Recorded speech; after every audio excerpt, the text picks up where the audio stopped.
My favorite things about the Mythic Isles is hearing these like half-remembered legends from previous campaigns. Fantastic. Actually, the second in command, his first mate, Mr. Mansour, he was recognizable because he wore a sack on his head. He's actually the new captain of the second. But they haven't really reared their ugly head in quite some time, especially on Cathaxa. I think a really immersive element that I enjoy is that they're also retold wrong, which is pretty realistic. Yeah. Pretty much. So we start on the island of Cathaxa, this tiny little island in the center of Altaroth. This island is known for two things. One, it's very small. And two, there is a silver mine on it. This mine is where most of the silver and also some of the tin is harvested and shipped off to Wellenrune. So most of the traffic here is between Wellenrune and Cathaxa. Other than that, there's nothing here. The island is very small, with a small woods on one end of it, and nothing but some rocky shoreline on the north end of it. This island has nothing but a few warehouses, about 3 or 4 townhouses where the people who work here live. Besides that, there's not much here to see, which means it's a pretty good hiding place for those who are on the run. Also, it happens to be on this very day, on the 12th of Cloudscatter, on the 73rd year of the Green Age, the place where an old sailor sits with a few of his buddies drinking away, Silver Swallow's Tavern. Silver Swallow's Tavern is covered in a fine grit, almost like graphene, from the miners that track it in. Covers the floorboards. The walls are mostly bare, other than a few outdated wanted posters. You can notice Black Cat Kuro and Shadow Cat Seraphina with bounties of 3,000 each. Other than that, most of the other bounties have either been torn off or ripped up or drawn over with charcoal. A half-elf waitress sits behind the counter, looking over as a half-orc, a little halfling, and a human man, and enjoy a couple hours as the sun begins to set. Just then, the door opens up, and Fagrin, I need you to do a perception check.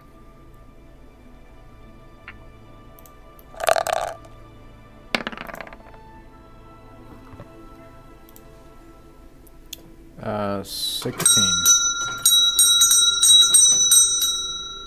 With a 16, you look over at the door as you watch it swing open, and for a moment you don't see anything. And you take a stronger look, and as it peers around the corner, you see this little gnome wearing a quite fancy hat with this wild hair poking around the corners of it. With the big old grin on his face, he approaches you. Tulu, you can go ahead and describe yourself. Can you put the image of my picture up? Oh yeah. Somewhere in here. Tulu's about 2.5 foot tall. Looks like a little typical forest gnome. Got the wild hair. Oh man. Got a wild spry look in his eye, a little mischievous looking. He just comes walking in like, hey, I might want to own this place one day, and he looks around. Hey, that's about it. Why, hello there. I haven't seen you around the Silver Swallows before. Take a chair. Oh, okay. Thank you very much. What's your name? Hey, I'm Tulu. I'm Tulu Skipidoo. What's his name? Linzu, do we have one of those halfling booster seats? What's the waitress's name? Alai. Alai? Yep, Alai. I don't need a booster seat. I can stand. It's okay. Did Lindsay get in the chair and stand? He stands up. Lindsay kind of leans forward and looks down at his own seat. Boss, I think I'm sitting on the only wood. All right, it's all right. Well, can we get you something to drink?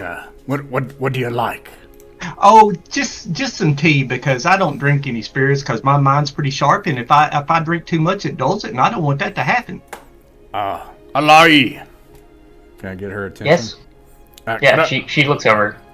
Could we have a pot of mint row, please? Oh, yes, of course. She starts working on it. I watch her as she lights the stove and begins to pour some water in the pot. Well, Thank you. oh, you're welcome. What was your name? I didn't catch it. The name is Fagrin, and this is my friend Linzu, and this is Quintrell. Oh, What's up, nice, dude? nice to meet you guys. Linzu. I was told that well, you're looking for some really strong, tough people. I might be able to help you. Hi. We're thinking of sailing south. That's just where I want to go too. Let's go. You ready? Well, And he looks at Quintrell like, are we like ready? Montreal still hasn't looked up from his note as he's quickly scribbling through with a large quill. He slightly looks up and glances at you and shakes his head no, and then begins to continue writing. I think it might be some time, but perhaps we could take the time to get to know one another a little bit first. Okay. Tulu takes off his hat, kind of sits it down on the table, and he just kind of props his feet up. I don't know how he's propping his feet up though. He's standing in the chair. Maybe he's like laying down with like on his elbows and like reaching. Yeah. Just then the door swings open again. This time a few people rush in. Looks like a couple half-elves, a couple fish folk, and a large furry fellow. They all walk in and kind of look around. The furry fellow kind of approaches the bar and gives a strong sniff and rubs his stomach and looks over at the fish folk. They both kind of look at each other with a bit of confusion as they never had anything that smells quite this way. And they look over to one half elf that seems to be their leader of sorts. Loki, can you go ahead and describe yourself? Yeah, Loki is a piratey-looking half-elf, kind of an androgynous appearance, sort of a longish blonde hair, probably sleeveless, with his like arms, neck, and everything are just covered in a kind of a comical level of tattoos, and he's got silver piercings all over him and everything, and he kind of has this like hardcore appearance to him, but his mannerisms are very like the opposite of that. He's very kind of like Asperger's-y. His eyes are just kind of like darting around. He's kind of trying to take everything in and see if he recognizes stuff, and he doesn't act very intimidating. Are the tattoos like sailor fare, or are they weird? Like, are they kind of more like witchcraftery-ish stuff, or are they more like sailory stuff? That's a good question. Go Probably ahead. mostly sailory. Yeah, okay. Actually, Fagrin, go ahead and give me a history check. Oh, no. You look over at his tattoos. You don't happen to recognize any of them. You do notice that they do look very much like sailory. They don't look very arcane, but you don't recognize any of this. Yeah. He has blades. I almost forgot because I committed. He has a rapier, multiple daggers in some degree of concealment, and a light crossbow. And I can see those things, yeah. Yes. Okay. Yeah. He's visibly armed, but somehow doesn't manage to pull off being intimidating about it. It just sort of looks like that's his personal defense wear. Can we say that Zusa and Minky, like I see these I see two of them come in, and Zusa and Minky, they go to the bar, but then they like just keep creeping me out. That's the vibe I get out of Zusa and Minky. I don't know. I don't know if they creep you out. Go ahead and give me a history check. I may have Figure it. misread. 10. I may have misread Zeus and Minky. That was the impression I got out of it. I don't know if they creep out Fagrin, but they should. That's what I thought. That was what I was going for. I imagine they just appear behind me, like when I'm trying to like greet these two, like, and I'm like, I'm trying to think of what show it is, where there's like this fish-looking person, and his eyes just kind of like drift off in one direction. Yeah, these are Tritons, so they very much look like fishy, but Fagrin would actually recognize them as someone that would have been whenever the Primordials were facing off against the Blue Rot and they made their barricade. The Careful crew had to come up and basically convince them to let them through. These look like those. They look like merfolk, creatures of the sea, sentient beings that have kind of come through. Yeah, that's basically what they look like. I try to wave hi to Floki and Stroider, but then I'm like startled by Zusa and Minky appearing behind me. But then I'm looking at them and I'm like, Are you looking at me? Are you looking at them? Or are you talking like that? Zusa kind of speaks up. He's like, "Yeah, what does that smell? It smells quite odd." Mickey, is this one of your potions again? And Mickey's like, he thinking what whatever they're putting over there. And they just kind of like look all confused. And behind them you see another half elf who is quite dirty. He actually matches the floorboards of the tavern. He seems to be covered in a thick powdery substance, and he just plops himself on the opposite side of the table of you guys. Without really introducing himself. He kind of sprawls his arms, and more of this soot-like substance falls out of his armpits and says, "Hey, name's Clyde. It's a pleasure to meet you guys. Well, what's the deal here? We robbing the place or what?" Oh no, we're have you guys seen a Fagrin around? I think that's how it's pronounced. Fagrin, why? I've seen him around. Could you point us in his direction, please? Well, that's me. Okay. If you can find a seat, pull one up. Loki kind of like freezes for a second and just sort of looks at you, and then 2 seconds pass by, and then he claps his hands together. And he says, "Excellent. We're looking for you. We heard you were intending on sailing somewhere. Unknown." That's right. My name is Floki, and these are my various charismatic companions. And we have a ship, an excellent ship, a sloop. And I would be mighty obliged if we could travel with you. A ship to these as well. previously unknown places. It's not big, but it's good at what it does, which is sailing across water. Well, it's a pleasure to meet you, Floki. This is and I introduce this is Tulu, and this is Linzu and Quintrell, and is that everybody so far?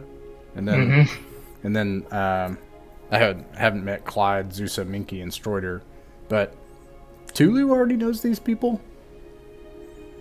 Oh. Tulu knows nobody. No one on this adventure knows anyone else. It's the perfect crew. That's what makes it so great. Yeah. Tulu doesn't know Floki. No. Nope. Oh, okay. He was in Tychor's adventure, so nobody knows anybody here. I think we have someone who started on every adventure, because Fagrin's from the campaign, and then I don't know if there were any adventures before the one Floki was in, but then there's that one, and then Tulu's in the next one, and then we have a new person too. So it's maximum Discord. Just then the door swings open again. This time there's a few dozen more people. A couple humans, or actually they look kind of half elfy. They're humans with half elf tendencies. There's also a dwarf and a dragonborn. The dragonborn seems to be heavily armored. They all kind of rush in a hurry. The half elf at the back of the line closes the door quickly behind them. Everyone can go ahead and give me a perception check.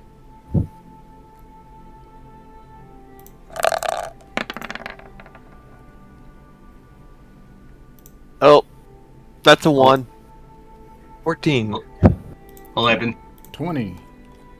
Nice. 20. You realize, Vagrant, you look over at Alai, and she seems to be panicking. There's never been this many people in this small tavern at once, and the tea begins to whistle on the stovetop.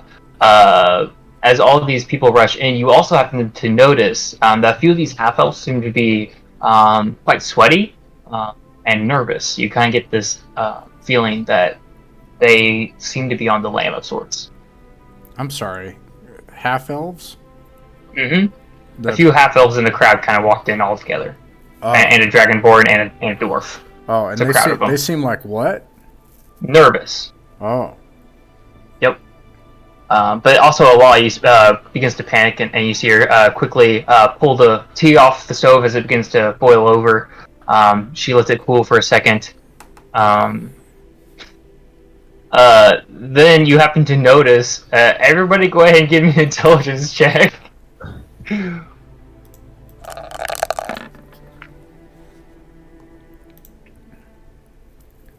That tracks.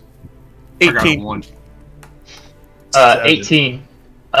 Everyone, a massive flame begins to erupt off the stovetop, and it looks quite intimidating. It does seem a bit strange to you, Floki. It looks almost magical in nature, but it is quite large and horrifying. You see Alai literally panic. She begins to grab a long cloth and begins swatting at it frantically. However, Clue, the Dragonborn, notices is just an illusion. Clue, can you go ahead and describe yourself to everyone, please? Yeah, so Kleroki, Clue for short. He's a 6'10", 280-pound Dragonborn, so he's quite large. He kind of glances about nervously, but seems to settle in. You can see he has a shield strapped to his back, and a big old morning star, in a little side holster. Yeah, that's him. That's what he looks like. He's, blue. Lots of blue. So Clue, you recognize that it's a... Oh, sorry, go ahead. You can see he has a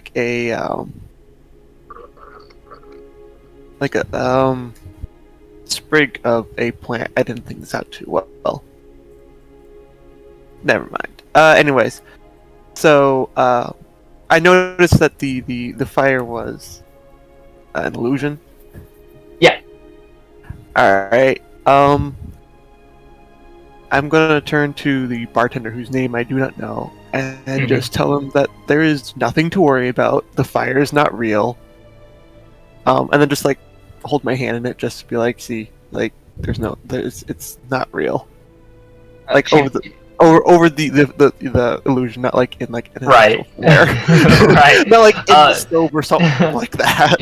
She steps back for a moment and kind of wipes her brow and nervously just nods at you, and she's like, "Oh, thank you. It's quite embarrassing. I don't know how that happened." And she kind of just looks about the room nervously. Tulu, I need you to make a deception check real fast. 12. 12. She looks over and happens to notice that you don't have the same expression as everyone else in the building, and kind of puts 1 and 2 together that she realizes it was you. She kind of grimaces for a moment, and then brings the tea over reluctantly and sets it on the table, and then goes back behind the bar.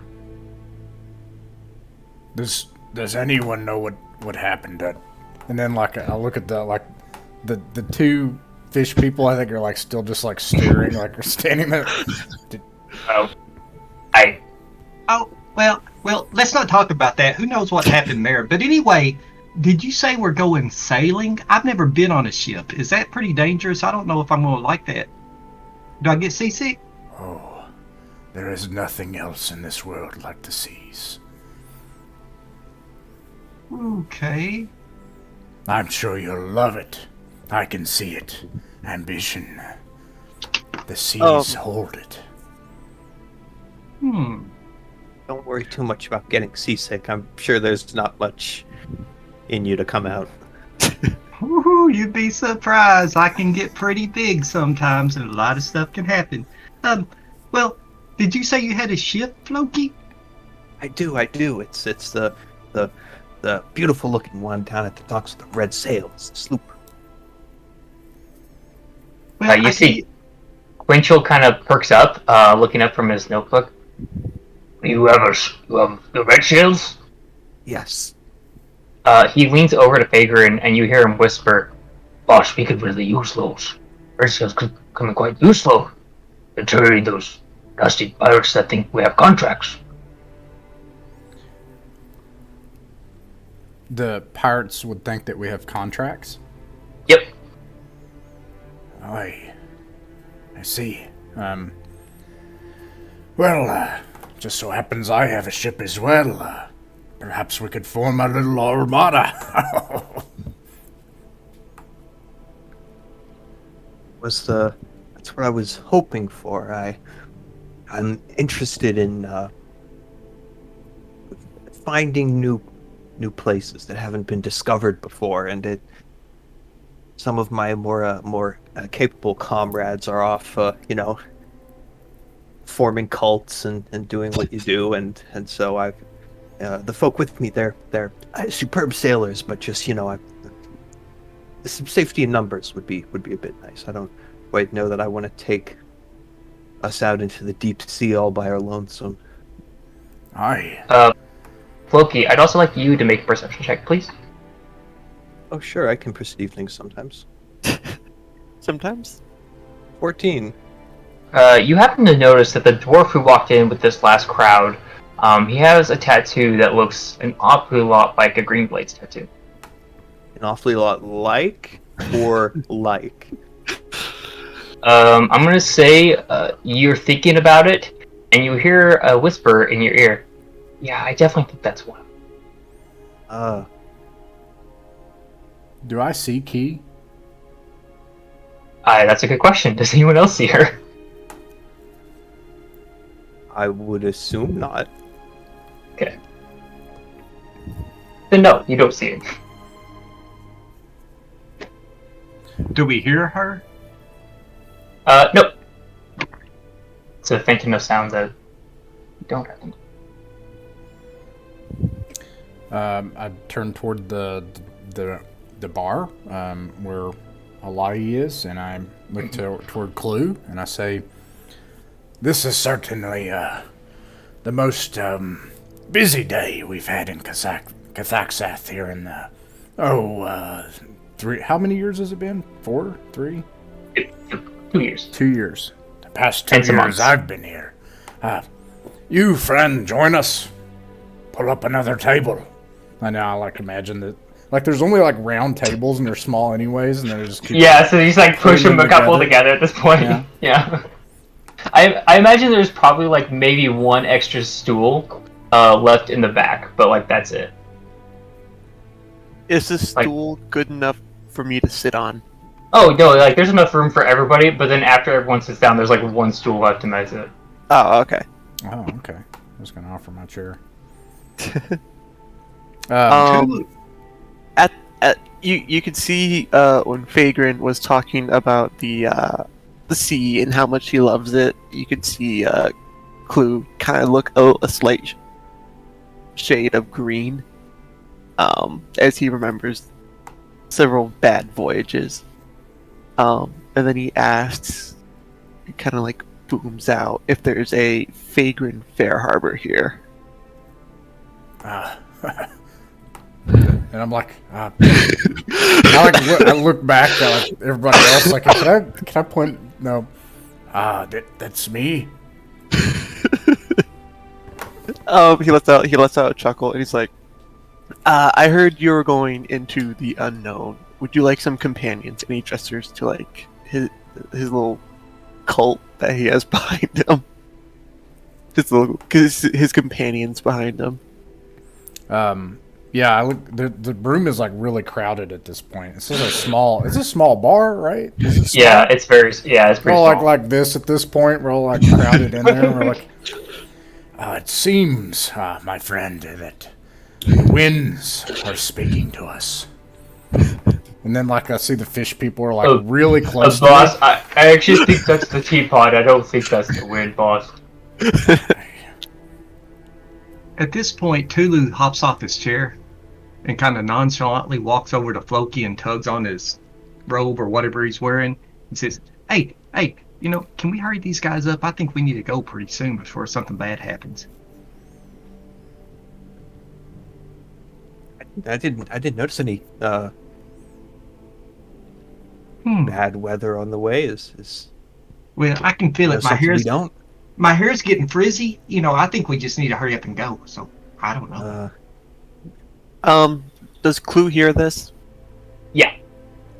He points to Tulu. He's like, I agree with the little man. You seem worried about something. And I introduce her body here to disperse. I'm like, What is your name and your companions? Well, my name's Cluroki. You can call me Clue for short. And my companions, and he points to. I need to pull it up real quick. He pulls out like a little book, and because he has a horrible memory, he has a really bad memory, so he pulls out a little book, and you can see there's like a bunch of like names written in it, and he starts pointing to like he starts pointing to people. He points to the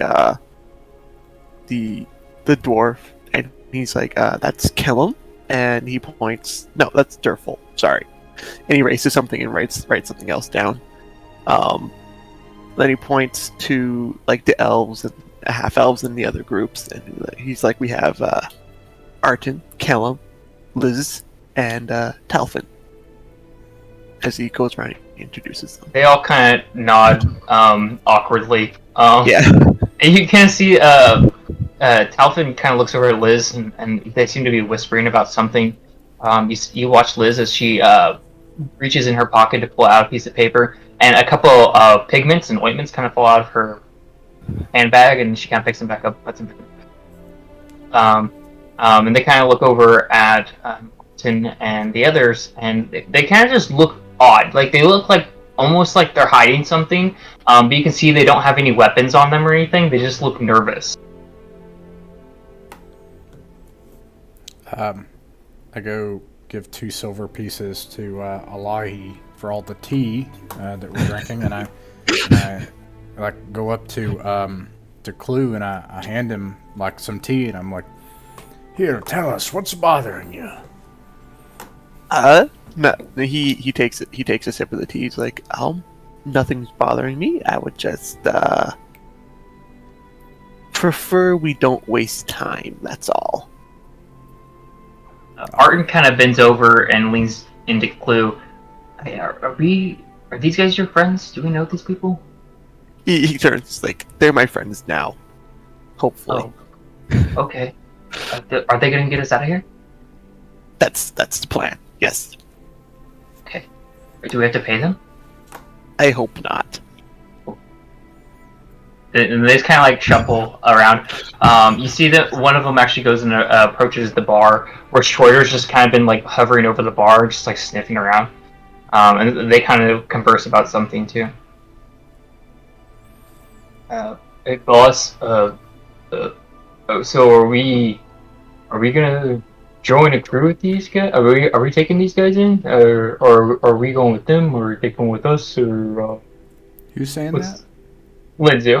Oh, Lindsay. Yeah. I put my arm around Lindsay and I'm like, Aye, Linzu. It seems that my lovely wind giver, the seas themselves have brought us what we're looking for. Why? and how long ago was it that Morris died? Actually, that's another important. I would say Just probably happened? about 6 months. So I'd Oh, say it's it's been a been fairly recently, but like not. Yeah, I think it was like a while ago enough that you've kind of met a point where it's kind of like already in the back of your mind, like you're not still dwelling on it. You know what I mean? You've had some time to mourn them, and kind of think about things to come to the conclusions that you have. So.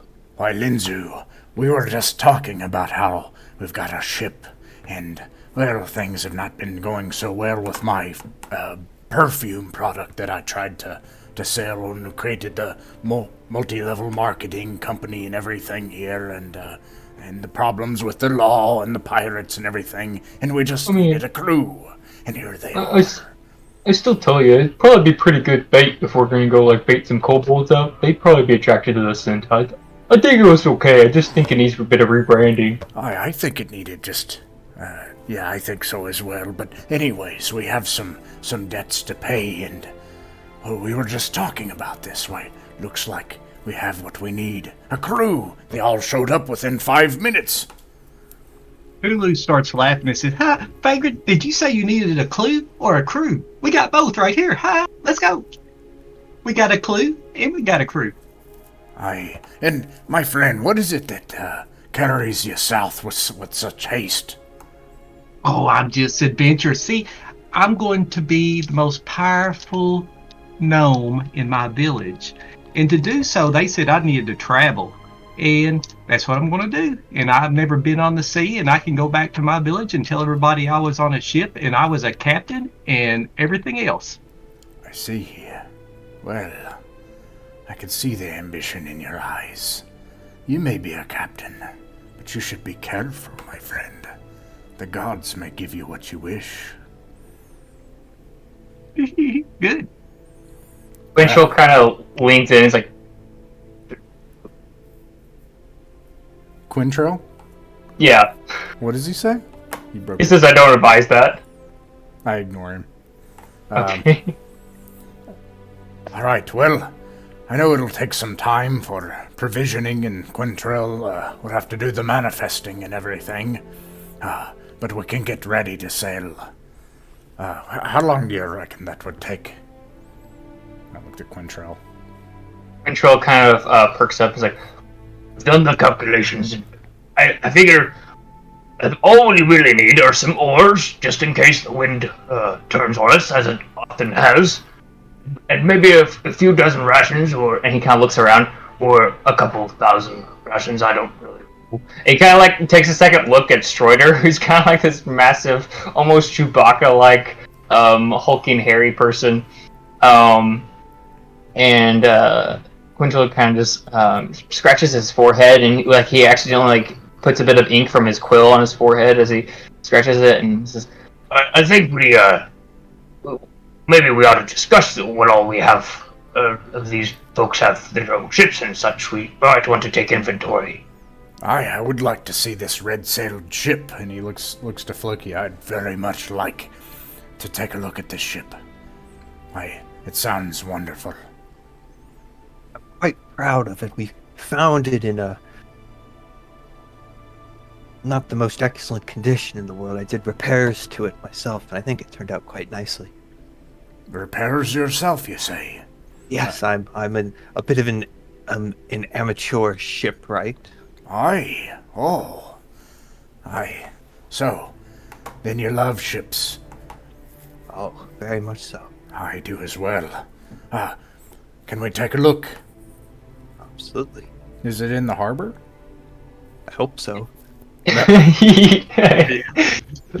As you step outside, you do indeed see there are 3 vessels. The Twilight's Revenge, which you know and love. There's also a small sloop with red sails. And you see Aiden's merchant ship. You know Aiden, he's the dark elf that lives in town. Basically, it's just his job to ship the ore to Wellenrune. You also know that there is, everyone else can see, as you guys kind of step out into the docks, across the docks, there's this large warehouse, and over the doorway is this beautifully, disturbingly carved wooden doll-looking thing. It's like a perfectly done, looks very human-like doll, except the bottom half of it is a shark, almost like a merfolk. It's a really strange carving. It kind of hangs over this doorway of this warehouse. You kind of see this dark elf kind of loading boxes onto a ship. But yeah, figuring you know him pretty well. you know Aiden and his warehouse company because he works for Pike and the Broken Horn. So you know them. But yeah, you also see the Red Herring, which is a very small sailing ship, also referred to as a sloop. Has a couple red sails and a lateen rig. Never seen a ship so small taken such good care of. The Phantom, your last ship with the Careful crew, was a ship just a bit smaller, but in much rough condition. This ship seems to look a bit more expensive. Go ahead and give me let's say it's a history check from Vagrant. Tulu, I'd also like you to make a nature check on the Corby. So they didn't sail the Red Herring through a hurricane. No, probably not. 6. That's ironic because that's also what Vagrant got. Both of you don't happen to know any extra information about those things. However, Tulu, you do know that you've never seen anything like that in nature. Seems to be definitely man-made, not a image found in nature. But yeah, Vagrant, as you look at the ship, you don't happen to recognize anything particularly special about it. I wave to Aiden, and then I go up to the ship, and I just like caress its side, and I say, "What's her name?" to Floki. I call her the Red Herring. Quite the name. Ah, yes. The Red Herring. Known for going exactly where it needs to its breeding grounds. Aye. That's how me and my previous crew were. Always on task. Quite the professionals. Boss, you talk about them a lot like we're not as good as them. I work really hard. And Quinch was like, you barely work at all. Stop acting like you do everything. You know what, Linzu, you're right. I'm just happy. Yeah, I know. Yeah. No, appreciate that, boss. Yeah. Now, if you would, go ahead and get the, get the Twilight's Revenge ready for review, thanks. Oh, okay. Okay, I'll do it. He seemed kind of like waddle away. And, she looks fast. Very fast. And the quality in the space, you know, it's real amazing. But at the end of the day, she's just not massive. Can't really hold a lot of cargo, and that's why I was hoping to sail with you, gents. Aye. So, you captain the Red Herring, and I set sail on the Twilight's Revenge, and we make our way to the south. I think, and I lean in conspiratorially, I'm like, I believe that others are going to follow close behind. This war, it'll eventually make its way south as well. What with things getting worse and all.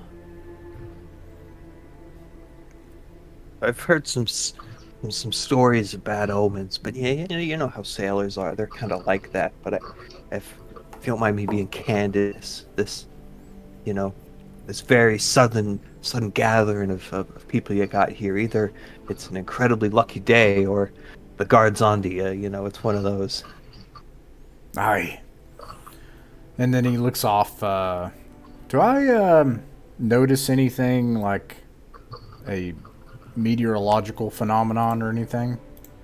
Go ahead and give me a nature check. Okay. You can add a sailor dice to that if you want. I'm gonna hang on to my sailor. No, I can. I'm gonna add a sailor. Is it too late? Can I add a sailor dice? You can add a It's not sailor gonna add dice. that That's why. This will be my why I first asked. one. So Ooh. yeah. Okay, so that's a 1.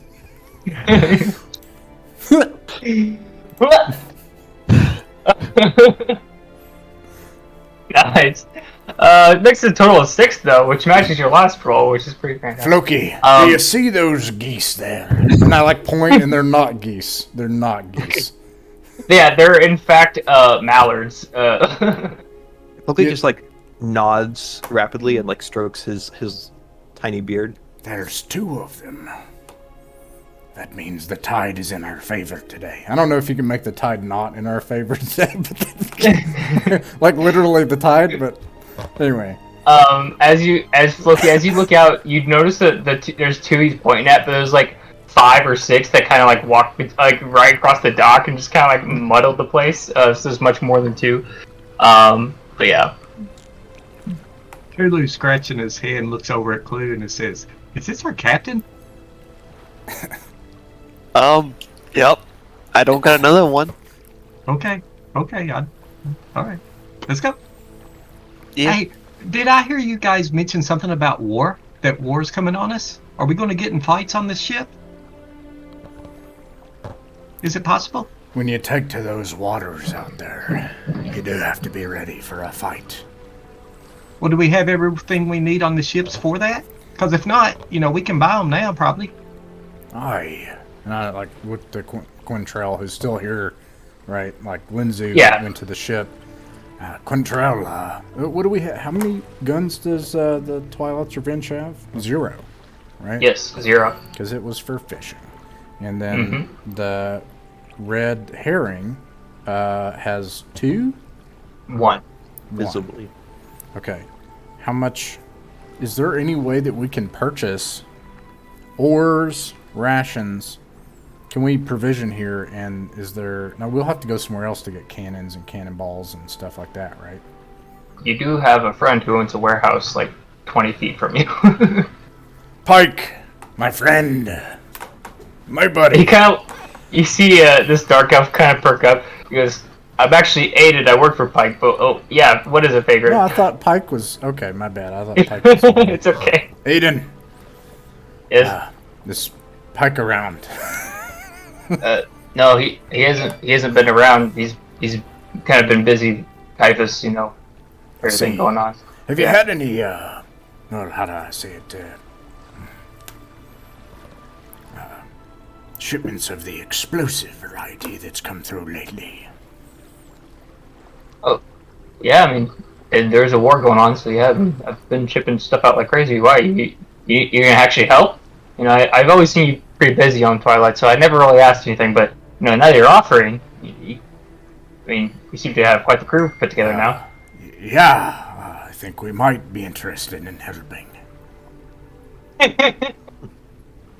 That's me now, laughing at him. But you kind of see him perk up a bit. He's like, "Good, I could really use the help. Yeah, just if you could just put these over there, that'd be great." And he kind of gestures. There's probably like 50 crates of various sizes. What are in the crates? Yeah. I'll go inspect the crates. All right, you go and look at them. Most of them seem to be cannonballs, and some of them are powder. You see a couple crates with actual full. Well, they're mostly dismantled, but they full kits of cannons, various different ramrods, and which not. But yeah, he's got actually an entire arsenal here. He's like, yeah, these came in from Malashar yesterday, and they're due in Kaif by 3 days from now. I think I can get them there in time as long as I get everything loaded. Aye, I believe so. Kaifa, and this is for the Elven army, right? He nods. Yeah. Aye. Well, we'll get right to work on that. I come back and I'm like, I get try to get Floki, Tulu, and Clue together because they look like they're in charge of all these people, and I'm like, I don't suppose that you all have had any experience, how do I put it, appropriating things before. No. Aye. Well. And by appropriating, do you mean stealing? Yes. No. And he shakes his head. I've got I've money. been a nautical entrepreneur for a few years. Oh, you have money, eh? I got money. Well, it'll be more than a few teapots, little friend. Well, find out how much. You never know what Tulu has in his other pockets. You know. Yeah, interesting and interested in financing our journey. Is that what you're saying? I might be, if it's beneficial to all involved. Well, did you say you want to leave soon? I've been asking for the last hour. Then how much money have you then? Well, find out how much it's going to be. How much you think it's going to cost, and I'll tell you if I got enough.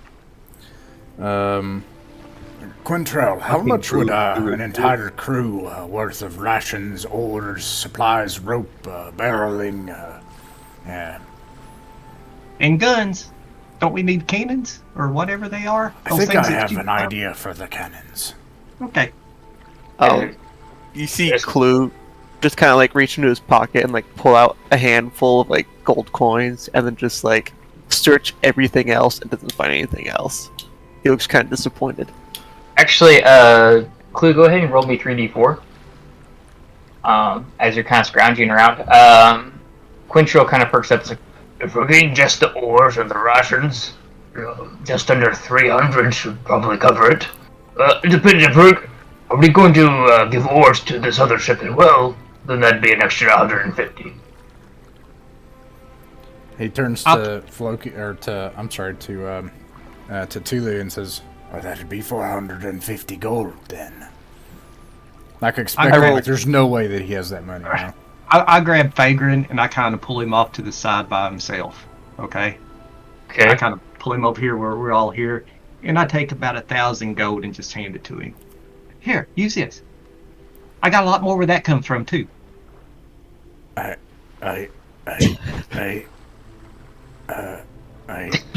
You just keep me alive during this trip, and we're even. Fagrin, go ahead and give me an Arcana check. And while I'm waiting on that result, Mason, what'd you get on your roll? I got a 10. 10. You find 10 extra gold from all your followers that kind of provide that to you. They see that you were looking around for money. Okay. He looks very happy. Fagrin, as you look at this, it actually feels exactly like gold. You know it not to be an illusion. It's heavy. You actually see the print of the Elvish army is on the back of them. Each of them looks like a feather on the back of them. But the ironic thing about the gold coins in Mythic Isles is they're called feathers, but they're quite heavy. So yeah, he gives you a legitimate 1,000 coin.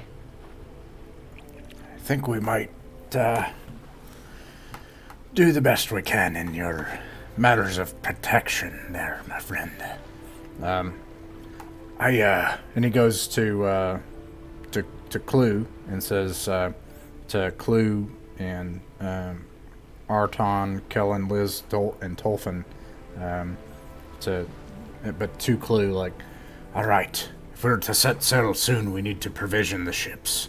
We need oars for both, extra supplies, rope, materials we need extra boards for repairs. It'll be a long journey. Can you and your crew acquire these materials? and he gives him 1,000 gold. Yes. We can. 750 gold because I'm gonna use. Oh. Okay. And then I'm going to see if I can't go find precision oars, barrels, ropes, spare planks, etc. What all we need. Yeah. I'm gonna go walk. But I'm gonna since I don't know where I am, I'm just gonna start walking the wrong direction from the market. And just walk like calm. I think what happens is you awkwardly walk to the end of the dock. You just kind of stand at the end of the dock, realizing that there was a dead end, and then for a moment, and then you turn around and go the opposite way. God, that's like me in real life. Gosh. Yeah, but you stand there for awkwardly long, that's actually where you wanted to go. So that until everyone stops looking, then you go the opposite direction. The key is to just look pensive and thoughtful, like you wanted to spend a moment looking at the sea and then just... Yeah. And then just slowly wander back on. Yeah. You eventually head down to, you could call it a market. It's more or less a couple of people that have these vending booths out front. But yeah, you are able to find a large portion of hardtack. It's like a very dry bread substance that would be really nice for provisions. You find a couple barrels of that. They do mention that they have a lumber yard just behind Aiden's warehouse, kind of hidden back there. But you can get your extra lumber and ores back there. And Aiden will actually can help you with that. You just let him know. But yeah, the people in the town are pretty nice and perk up to the sign of gold. Yes. So I mean, yeah, I go and I'm wandering around trying to buy all the stuff, hoping I can carry it all. Is it a? Oh, sorry. sorry, Go ahead. Is it a No, safe you're- assumption that Floki is going to captain the Red Herring? Is that right? At sea. It's up to him. I don't know what you guys are gonna do. Hey, I mean, you have a small army of NPCs. the So. admiral here. That's up to you. I mean, it's your ship. These are all. Yeah, well, he doesn't mind. He's navigator by trade, so he likes being behind the helm. But has actually avoided the title of captain so far. Oh, I think it falls on him. It's your ship, so All right, there you go. sounds like a plan. So it sounds like Tulu is going to be my first mate. Tulu, not sure what that is, but Tulu's fine. He can do it. For the Twilight's Revenge. Okay.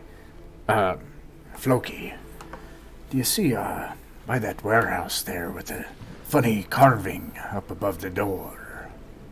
It's a pretty strange one. Aye, strange indeed, but Bottom half of a man-eater and the top half of a man-eater. yes, both strange. The crates there, they're not very interesting at all. Why, I don't think anyone would even care if they left.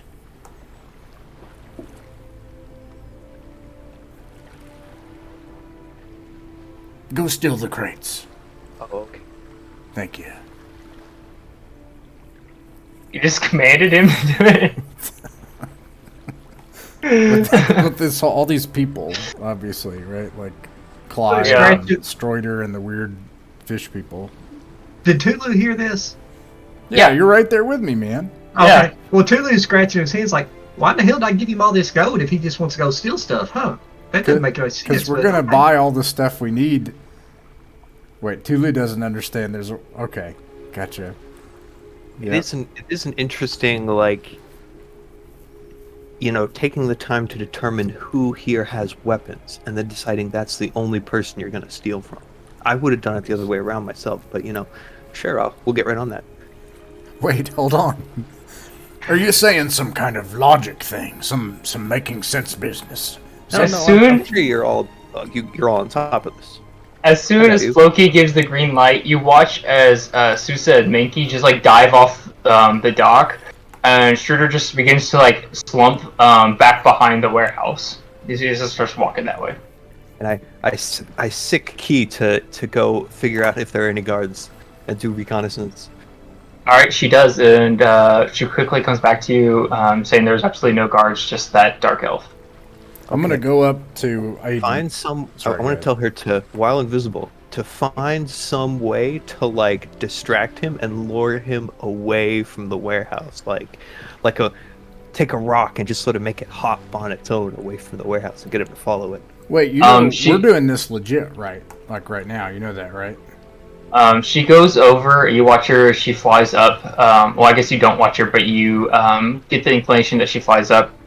You kind of look. I guess you kind of look over the doorway, and you see the carving begins to shift and move. And you see it's being slowly lifted up off the hook, as if it's going to fall. So it goes up. It goes off the hook, and slams to the ground. And Aiden kind of rushes over to it. He seems to be distracted as he's going to pick up his little carving. He picks it up and frantically looks over it, notices that it doesn't seem to be chipped or damaged in any way. He looks concerned, and then he kind of brings it over to you, Fagrin. It's like, Fagrin, did you see that? It just jumped off the wall. Aye, all sorts of strange things happening lately. It's all right. Yeah, I like keep my arm around him and talk to him and stuff. You don't think it's cursed, do you? I mean, it is quite odd. I just found it so endearing when she handed it to me, but It looks cursed. Maybe it is. I have a lot of experience with this, and I mean, something like that, you're just... If it wasn't made cursed, you're asking for a curse to settle it. Oh. Did you know any individuals who look like this? Any women or sharks? No, I've never seen any. I mean, besides the occasional merfolk, I don't think I've ever seen anything like this. I just, it was a gift, and I accepted it. But I don't really know if I need something cursed. Maybe that's why I've been picked to handle all these cargo.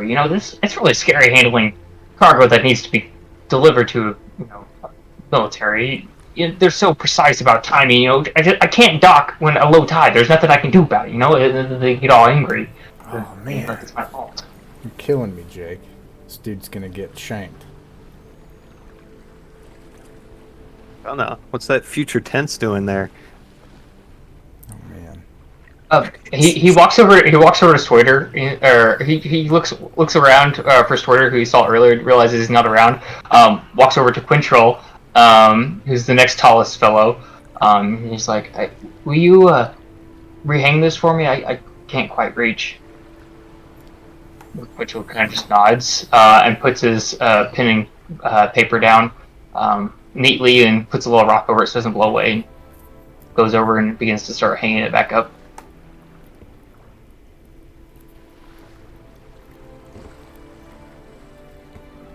At that point, Clue returns along with a bunch of the goods that he went out to buy.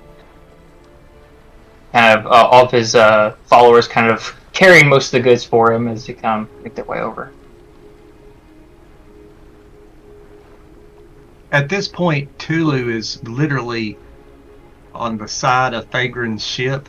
I mean, standing on the side of it. Just walking around the side of it, if that makes sense. Just inspecting it, looking at it. Acting like he knows what he's doing. Yeah, you watch as this gnome walks perpendicular to gravity as he walks around the side of the ship. There's windows. I forgot that he could do that.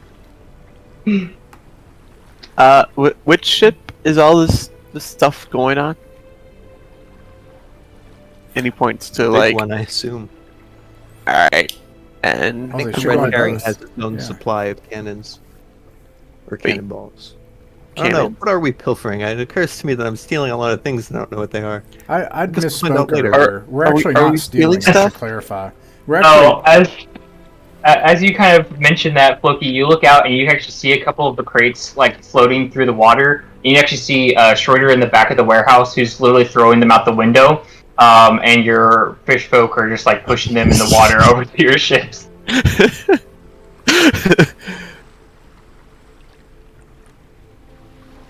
Clue gives a rather disapproving look to the floating and the thieving, and he's like, I'm recalling the Simpsons bit where the thug shoots the mobster's phone and says, well, you said to take care of it.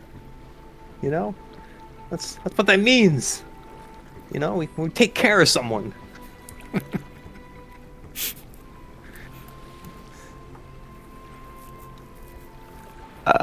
yeah, he just mutters under his breath, I'm going to pretend I didn't see any of this, and he goes and walks down below decks to start storing the hardtack and whatnot. Alright, you do though. Aiden. Can I go talk to Aiden? Yeah, he's just rehanging his thing along with Quintrell.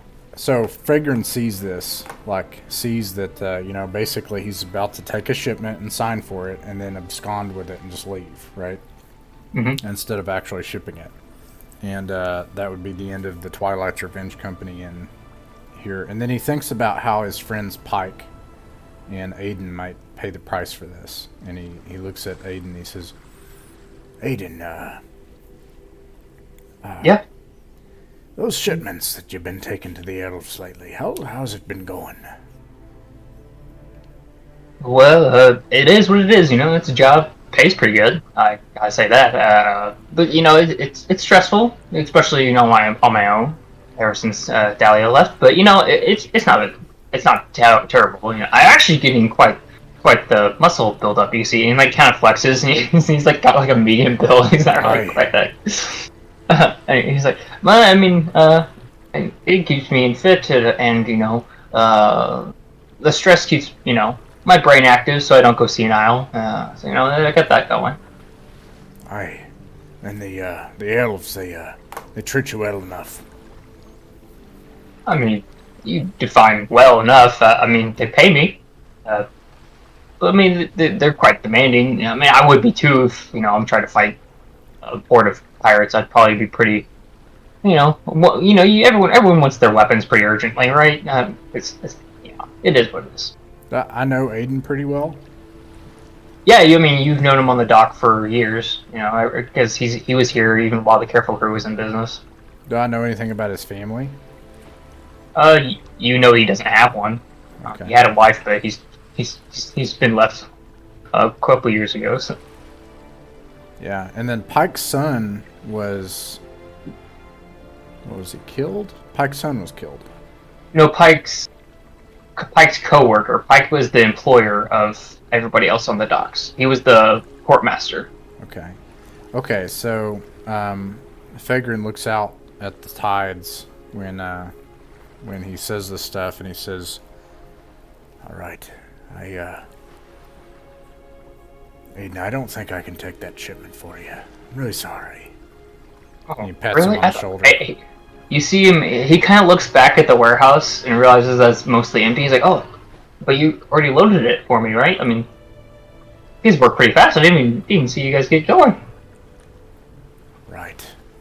And I walk back to Floki, and I'm like, We're not going to be able to take this shipment, Floki. Oh, right. Well, the exercise doesn't hurt anyone. You look over at Susan and Minky, who like just like look up, covered in salt water. They just like look up, all like you know that feeling of like absolute dread when your boss says you gotta stay an extra hour of overtime. You're just like, oh, okay. I'll kind of wave them off, and I'll head over to the Twilight's Revenge and get to moving them myself. Me and the bugbear can handle I'll it. do that as well. All right, you guys put the packages back quite quickly. Aiden's a bit confused because you guys literally just loaded them and you're unloading them again. Put them back where they belong. He's I thought, I mean, I can pay you guys. That was part of the deal, right? Pay you guys for the shipment, and then that would have really helped me out. If Fagrin showed up to the elves, would they even care or know who he is? And also, wouldn't we be going the wrong way? No, we'd be going the right way to Kaifa. Yeah, I mean, you could do it along the way, yeah. But yeah, I think it would be an inside check on their part. But there's a good likelihood they wouldn't. Yeah, there's a chance they would. What do you guys want to do? At this point, Tulu's like up by the main captain's wheel, and he's reaching up and grabbing it, kind of playing You with know, it. maybe don't touch the... Oh, okay. All right, he's touching it. And he's like, he looks up, he says, "Captain, the ship is ready." It's... And Lindsay's like, I was gonna say that. Hi, you're right, Lindsay. You're right. Okay, go ahead and swab the decks down in the... You remember the midship. It gets the brine on the right side on the starboard. Thanks. Yeah. Yeah, kind of same kind of lumber down there. What do you guys say want that to do? if we're, I don't know how much we'd get paid for this, but if we want supplies, we could do this run and use the revenue to get what we need or what have you. Which Tulu really hasn't. Tulu just looks around and says, "By the way, I know we're going south, but what are we going south for? Just to be going south? Are we got anything special in mind, or are we just traveling the seas? Are we after something? Are we looking for somebody? Yes. Are we going on an adventure? That's right. Good, all right. What are we doing? What are we looking for?" Yeah. Well, anyways, out of character, how are we going to get guns? That's my thing. You can get them however you want. You have the money to buy them.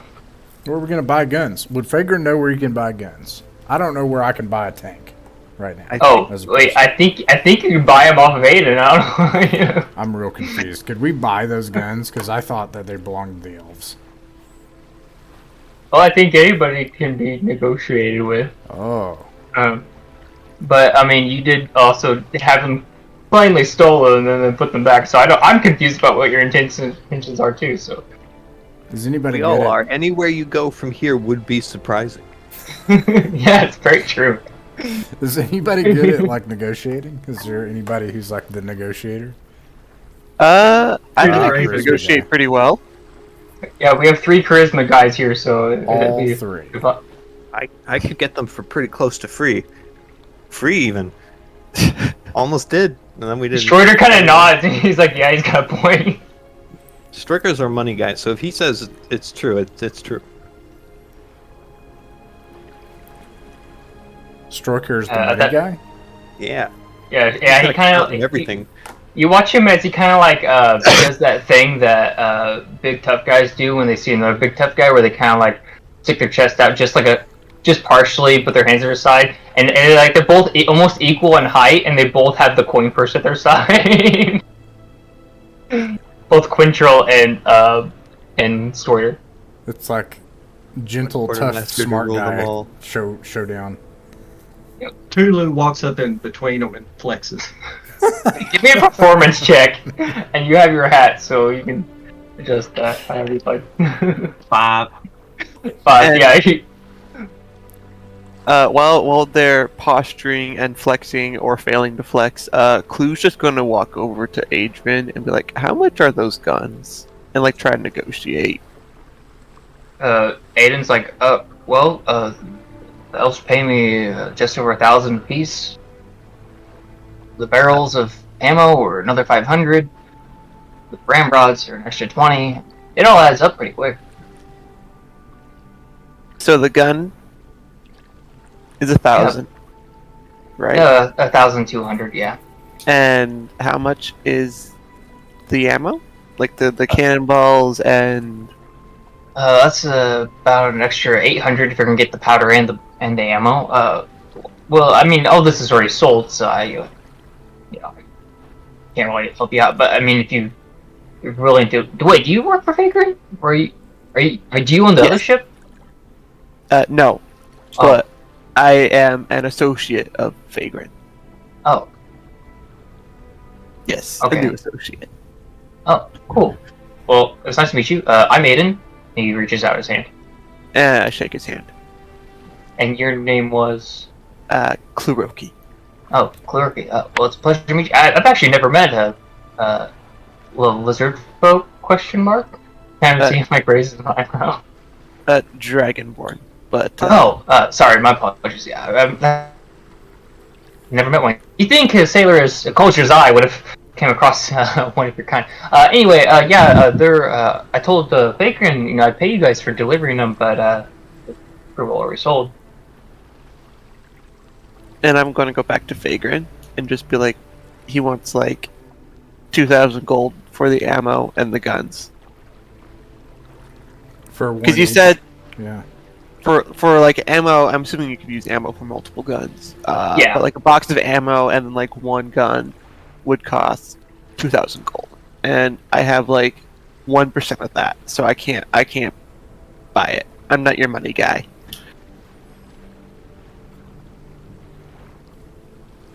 I look at I like look at Tulu. I look down at Tulu, who's like flexing. I'm just like, Tulu's back up on the ship with the steering wheel in his hand.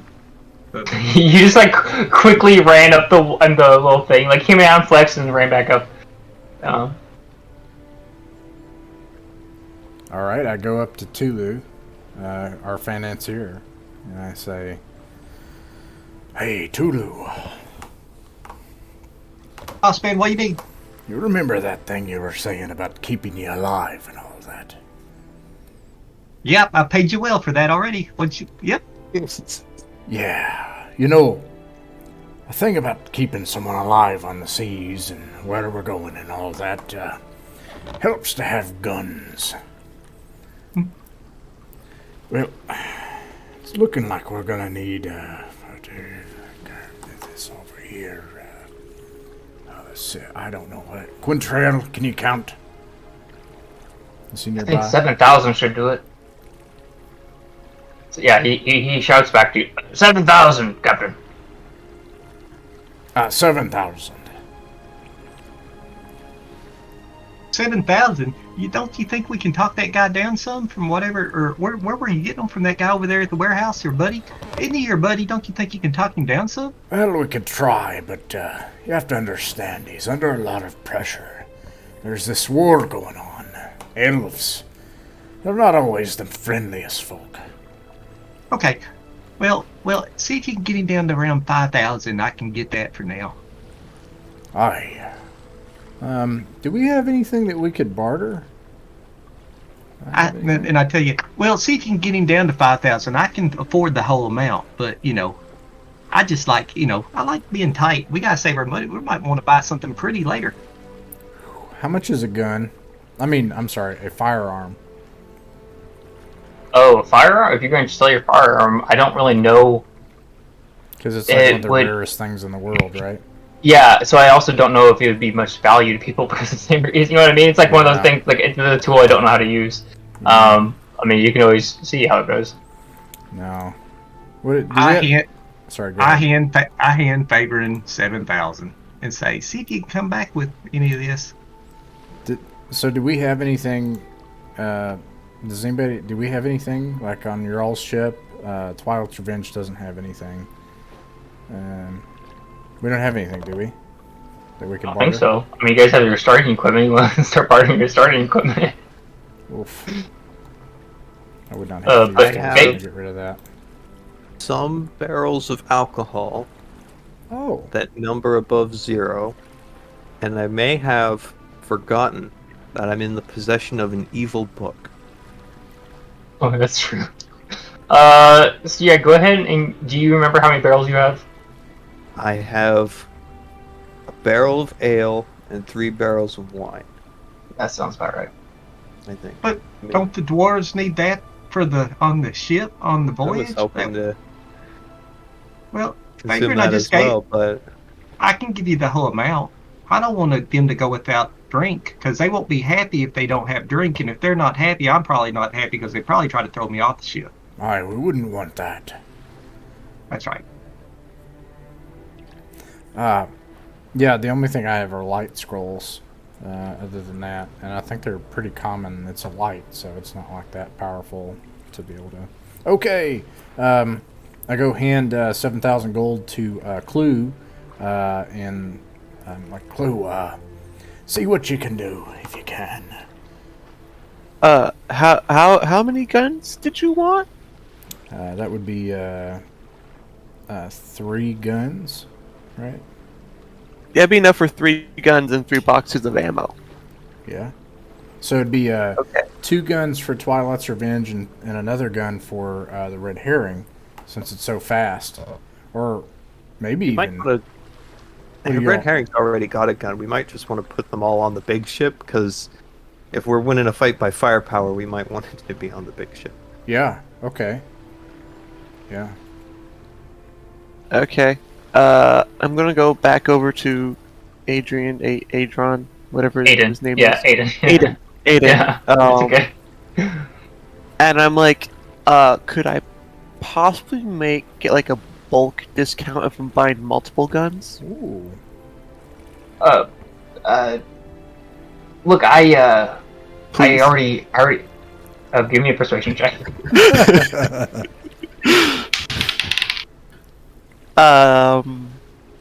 Was dirty 20.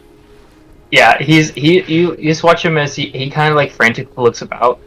He like does that thing where he puts his hand on the back of his head and kind of stares off like 1,000-yard stare and turns back to you. He's like, maybe. How much do you have? I have 7,000 gold. No, you don't. Yes, I do. Show it to me. I'm assuming this was handed to me in a bag rather than just like hand. Yeah, I 7,000 gold is a lot of weight, so yeah, I imagine it's I take out quite like hefty bag. big burlap sack and like slam it down on the porch or the deck or the ground wherever we're standing, and then like open it up and show them like the gold that's in there. Okay. I tell you what, you got a deal, but you're gonna need to help me change the name of my ship. And I'm thinking maybe I could get a haircut or something, and that would help. Oh, Okay, man, maybe you could join us. Did you say that to him? Are you there too? I didn't know. I thought you were like distant. Okay, you're at like kind of a distance. Let's see. I beckon one of the elves over, Kellum, and ask him, do you think you could repaint this man's ship name? Yeah, I think I could do that. It won't be that hard. I just want to. What do you want to name it? And we could name it to something more elegant.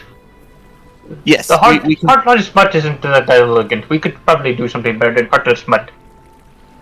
Okay, good. We can rename your ship. Easy. That's easy peasy. Well, my name is Callum. It's a pleasure to meet you. And Adrian's just like, okay. And then you wanted a haircut? I mean, yeah, I think it's a good idea. I mean, do you think it would help make me a little less recognizable?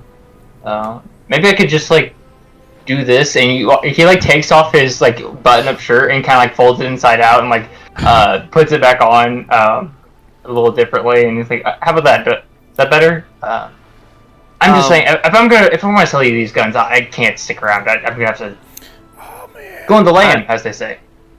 I said I will be right back. I'm going to go back to Fagrin, and I'm like, so if he sells us the guns, the Elven army will not be very happy, and they'll probably try and go after him because technically they've already bought these guns.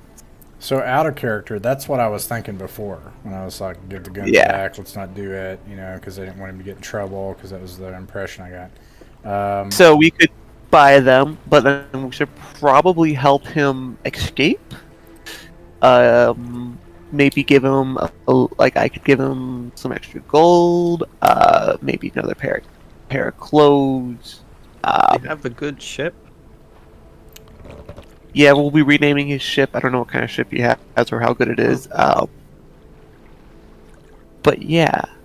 So Just thinking out loud here. If he's got a ship and he wants to disappear, and he's a person, we happen to have a thing going on forming for people who are trying to disappear with ships.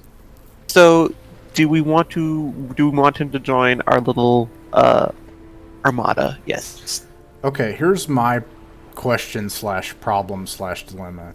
Pike is also my friend, and I'm worried that if we like try to buy a bunch of, we're basically buying to steal more guns is what we're doing right now. We're paying someone to steal guns at this point, and is like the Elven army gonna like bring the hammer down on Cathaxath and burn the place to the ground and root everyone out and kill Pike or rake him across the coals? That's what I'm worried about, because they can be jerk faces, as elves always are in every fantasy world. Yes. Whatever. This is a very out of character question. I don't know if I can answer it out of character. Elves can be real arseholes. Just no. You watch several half-elf Fagrin would never say that. Fagrin would never say that. He's like, no. Okay. You want me to do it all in character? Okay. This is tough. Listen, Clue. I know the warehouse owner. I know who owns this equipment.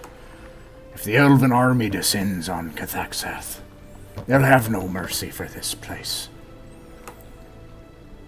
I can't have that. I'm sorry. Clue, go ahead and give me an intelligence check. Yeah, and like I need to know if Fagrin would know something. If he would. With an 8, all you know is that this tiny island is only known for its mine. It's got a large silver mine here. So he talks about the elves coming up and destroying the place. You would know that the island itself would be protected because it's a resource for them. They wouldn't take care of that. Well, they wouldn't destroy the island per se because they do quite enjoy that silver mine they have on here. I see. That's a good point. Now, that doesn't mean they're not going to, get mad at Pike or your friends, but they wouldn't go and just destroy the entire island and kill everyone on the island, because they would still need people to work the mines and to live here and whatnot. So are we getting the impression that Pike would not come to harm in this? That's the thing. That's the thing. I think it's a bit complicated because it's I think your character is about as conflicted as you are. Like, you have very limited resources to know. Well, I'm not conflicted. What their goal I was. would want Pike to get hurt. Like, that's just Right, but it's you don't know if it will come down on him. I think it's like a matter of shifting blame. He could just oh, it's Aiden's fault. Aiden betrayed me, kind of thing. It's very difficult to know how much Pike would suffer from this loss. You also know that Pike is he owns a major shipping company called Broken Horn Trading Post. So this is not his only warehouse. He owns several warehouses. He owns some in Wellenrune, some in Kaif, and some in Kaifus. Yeah, interesting. Yeah. Okay, so I'm going to burn the bridge with Pike is what's going to happen, which... I mean, he also might not know it's you, so... Yeah. I get that, though. I think he'd be willing to do that, maybe. Sorry, go ahead. What were you saying, Mason? Nah, I was just thinking out loud. All right, let's go talk to Aiden. All right, I drag Fagrin with me. I'm dragging him along to help with the... you come back, you see he's taken off his belt and wrapped it around his shoulders to make it look like a sash. And he's stuffing straw in his shirt to make it look like he's got more of a gut. He's like, I've never done this before. Does this look convincing? You're doing great, Aiden. You're doing well. Listen, it seems like maybe you're trying to skip town. Yeah, was that not obvious? Gosh dang it! And you see him kind of bend over and grab some black gunpowder and kind of rub it on his cheeks. He's like, yeah, I've got it. I want to help you guys out. You guys have always, Fagrin, you've always been decent to me. And, make room at the harbor, and I help you with your fish. You help me with the packages. We have a nice thing going, right? I don't want to jeopardize that. I'm gonna leave. I'm gonna get out of here. Why don't I you won't make my just burden go your with burden. us? Where are you going? We're heading south to the unknown islands, to the places no one has seen, to the horizon. Oh, you mean Saltmere? I haven't been to Saltmere. No, even further than that. How? You mean the Iron Sea? No, like even far. Look, as far as anyone's been. We're going on an adventure. This little guy gets it. I point to Tulu. Tulu and Linzu are kind of fighting over the helm, on the ship. They're kind of doing a little gnome versus halfling arm wrestle. And in fact, if you want to, Brian, go ahead and give me a tested athletics check versus Linzu. Minus 1. 10. He got a 9. So you just barely beat him over this little, as you guys kind of swing on the steering wheel. And did I hear him talking when he mentioned over towards me? I think you're a bit too far away to hear him at this point because you're on the ship. Look, Aiden, every time you head back out there with a load for the Elven Army, you face danger anyways. Why not do it with some friends? For yourself, instead. Safety in numbers. We're forming a little enterprise. We've already got 2 ships. Could welcome a 3rd. Oh, you guys want me to join with the Heartless Mutt?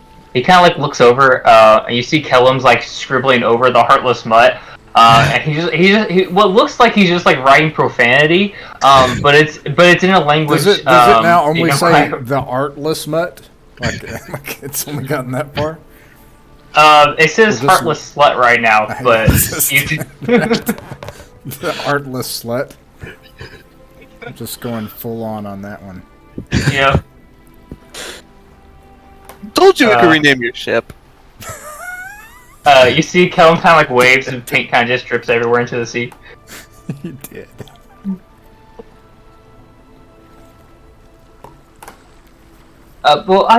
You see Aiden kind of like scratches his head. He's like, I'll be honest. I've only sailed my routes. You know, here to Wellenrune, here to Wellenrune, here to Wellenrune, here to Wellenrune, and I don't really. I'm pretty sure I get lost, honestly. Well, then you're long overdue for an adventure. Everyone should have adventure at least once in their life. You know, that's what Dahlia said, and I'm like, look, we're got a good thing here. We're safe. We got income. I don't know why we need adventure, but you know, he kind of just like starts to look out at the sea. Both Clue and Vagrant, go ahead, give me persuasion checks, and I'm going to take the average of your guys' roll. 15. Oh, thank God. Nice. +4 actually, so I got a 12. Oh, that's much better. You see him kind of look over. He's like, maybe, I don't know. I don't know if the artless. He like goes and reads the ship. Artless what? would be up for it. I'd have to do some repairs myself. Actually, you know what? She served a good couple years. We could just scrap her, take her part that we need, and then we have enough to supply both you guys, and I could liquidate the rest, and heck, and he kind of like takes the bag of gold and is like, give this back to you guys. I think we might be set, you know. I mean, we'd be on the run, obviously wanted people, but that doesn't bother you, does it? Right? I pick up the sack of gold and I start walking back to Tulu, and then I was like, well, we're already on the run, so it's no different to me. Did I hear him say that? Yeah, because he's bringing the bag back to you. Oh, okay. You're on the run? Well, what's that like? I've never been on the run before, but I tell you what, I cast cantrip shape water and I make a little tornado, a whirlpool going. I was, just about 5 foot wide. I was like, we better go. The water's getting rough. As soon as you say that, a beam of lightning strikes in the sea. It's perfectly sunny out today. A beam of lightning strikes in the sea, and then you see these red foggy clouds begin to muster on the northern shore.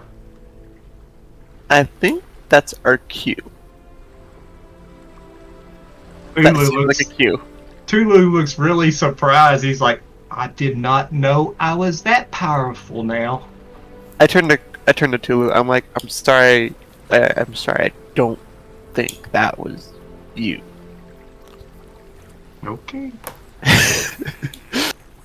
I write a note as I do.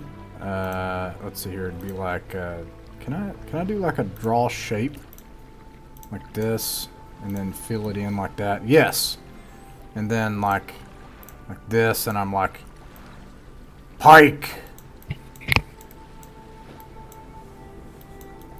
It's Vagrant. I did it. Love Vagrant. And I like Is just his handwriting that bad? Yeah, you already know that. Like I've done this like 4 times now. I knew it was bad. I didn't know if it's improved over the years. It's barely legible. Yeah, so like it's just an empty warehouse. Everything's gone, but there's a note, and that's it. Actually, I was gonna say at about this time, Floki and Stroider would come out of the warehouse, Floki would be like, "All right, we moved it all back, every last crate." A shame. I was really hoping for a little piracy, but it's. Yes. I appreciate your decision. I think it's important to be firm and committed. Yes, you're right. You're absolutely right. Load it all up, boys. You see Susan and Minky just like crawling out of the sea as they're exhausted, and they begin to stand up, and then you tell them that, and they just kind of like shrug, go back to it. Yes, fantastic. Yeah. And I know will what, help them Fagrin? as well. There were 5, and they were mallards. He goes back. That's what I said. Now I turn around and get back to work. Fantastic. All right, everybody, go ahead and take a point of inspiration from this chaos that has been happening thus far. And yeah, I think we pretty well got everything together. What are your guys' plans? Like out of character, what are you guys' plans with the artless slut? Aiden suggested scrapping it and just leaving it here, taking what you can from it, the extra sails, extra lumber, any other supplies she has on board. Is it not? Because, I mean, it's an okay ship, but honestly, with the manpower you guys have, it might slow you down more than anything. Scrapping it seems practical, but on the other hand, that's like the greatest name for a pirate ship I've heard in a very long time. Kellum comes back from Riot, and he's like, "Oh, thank you for that. No, we could name any of these other ships that I've made, though. We could just pick that board and put it on one of those." Yeah, it's great. It's really abrasive. It's like, you're sailing the seas, and then there's a ship. And you're like, "Oh, what's that?" You pull up the spyglass, and oh fuck, we're in it now.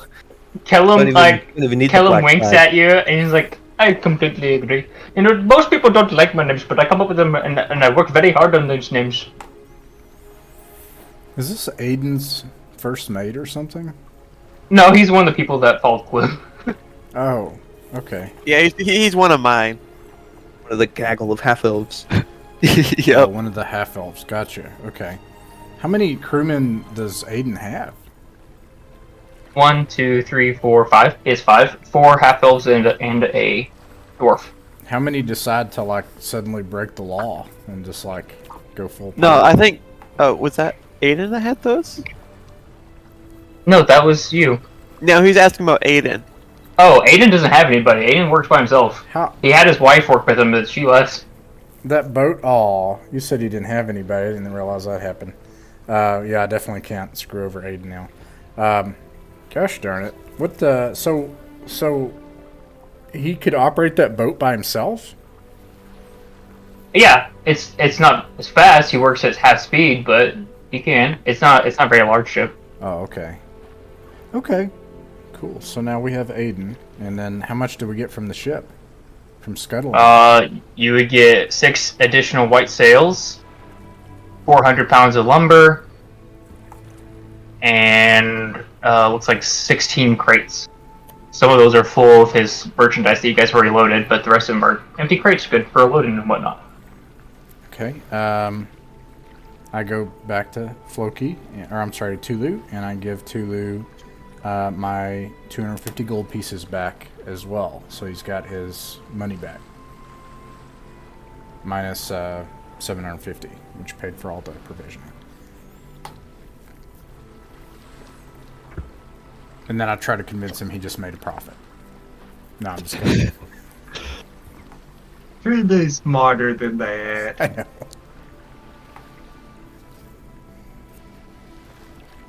Hey, so what now? We ready? Yeah. Yeah, let's go. And like Clue and his band is already like sitting on the ship waiting. Hey, at this point, it's almost sunset, but sailing in the dark won't be an issue as you can navigate through the stars, and you know the shorelines pretty well through here, so you don't have to worry about running on land. Which direction you guys go? So? North. Well, I mean, the thing is to head south, you do have multiple routes. Let's go to Dubatsa. No, I'm just kidding. Dubatsa is this way, so that would not be south. South is this direction, so you go this way, you can go down through Devil's Run, you can go down through the pass between here, you can go over here.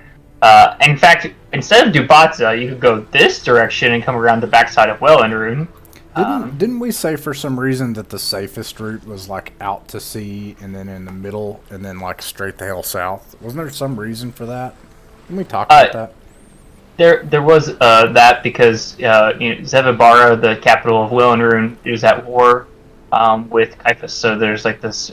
Mostly, this whole area is a battlefront, but it's still a large, body of water that's 50 miles wide. So there's still a chance you can sneak through. But yeah, it's definitely the safest route would not be anywhere near that battlefront and go somewhere along this line, because this is also about 50 miles wide, but not directly in the warpath. Head toward Malasar initially for tracking our course, and then head southwest before we head south. Okay. I would like both Fagrin and Floki to make your navigation checks. You can make them at advantage with your navigation tools. I believe both of you have navigation tools proficiency, right? So yeah, both of them at advantage because you have a second ship to follow. So between the two of you, you should be able to make your way through there. What roll was that you said? Be a navigation check. So be a roll with your navigation tools, and then you add your wisdom modifier.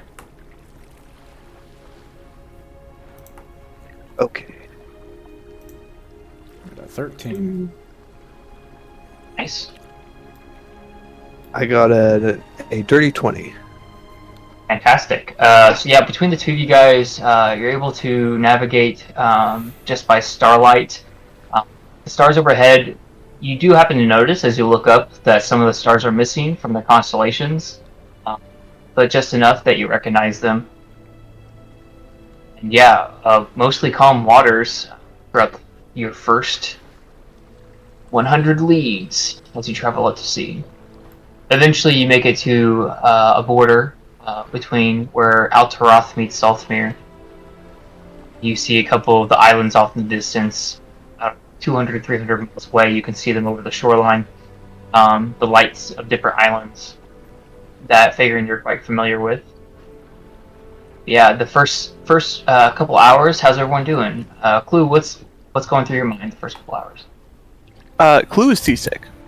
He does not like this. He's not the biggest fan of the sea. He's getting over seasickness right now. Oh, already? Okay. Go ahead and give me a Constitution check. At advantage because you actually have a feature that helps you not get sick on your character sheet. Yeah, it's immune to diseases. I think is what I am. Right. Yeah, I'm immune to disease, but that doesn't.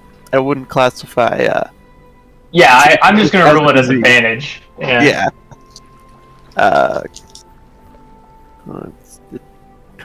Okay. This is 6. Yeah, you're absolutely just hucking up all over the place. Lindsay's like, "Come on, man, I have to mop that up, dude." And he kind of like looks at Fagrin's like, "I knew we shouldn't bring lizard folks with us. They can swim, can't they?" You're right, Lindsay. You're right. Now, make sure you get that spot as well.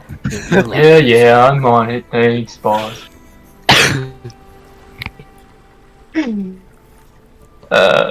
Yeah, so you're hucking it up. Tulu, what are you up to?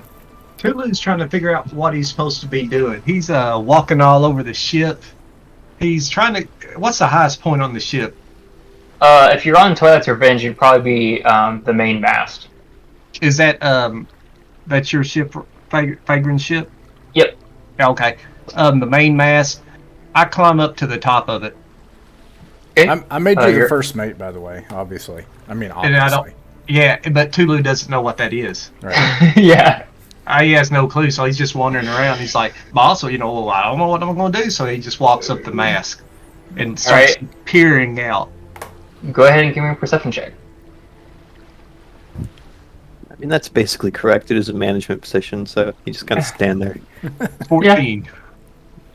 With a 14, you happen to notice the further south you go, as you happen to voyage past beyond any lands that you know, the water seems to be slightly different. You know that the sea waves kind of foam up when they hit their peak. They seem to be different in ways that it's hard to recognize. The bubbles are just different shapes. The waves are much taller than you would have imagined.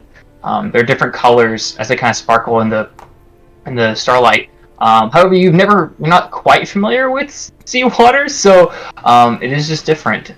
You don't see any wildlife or anything on the open water. It is difficult to see, but since you have dark vision, you can see out quite a good distance. You don't happen to see anything particular other than the sea waves.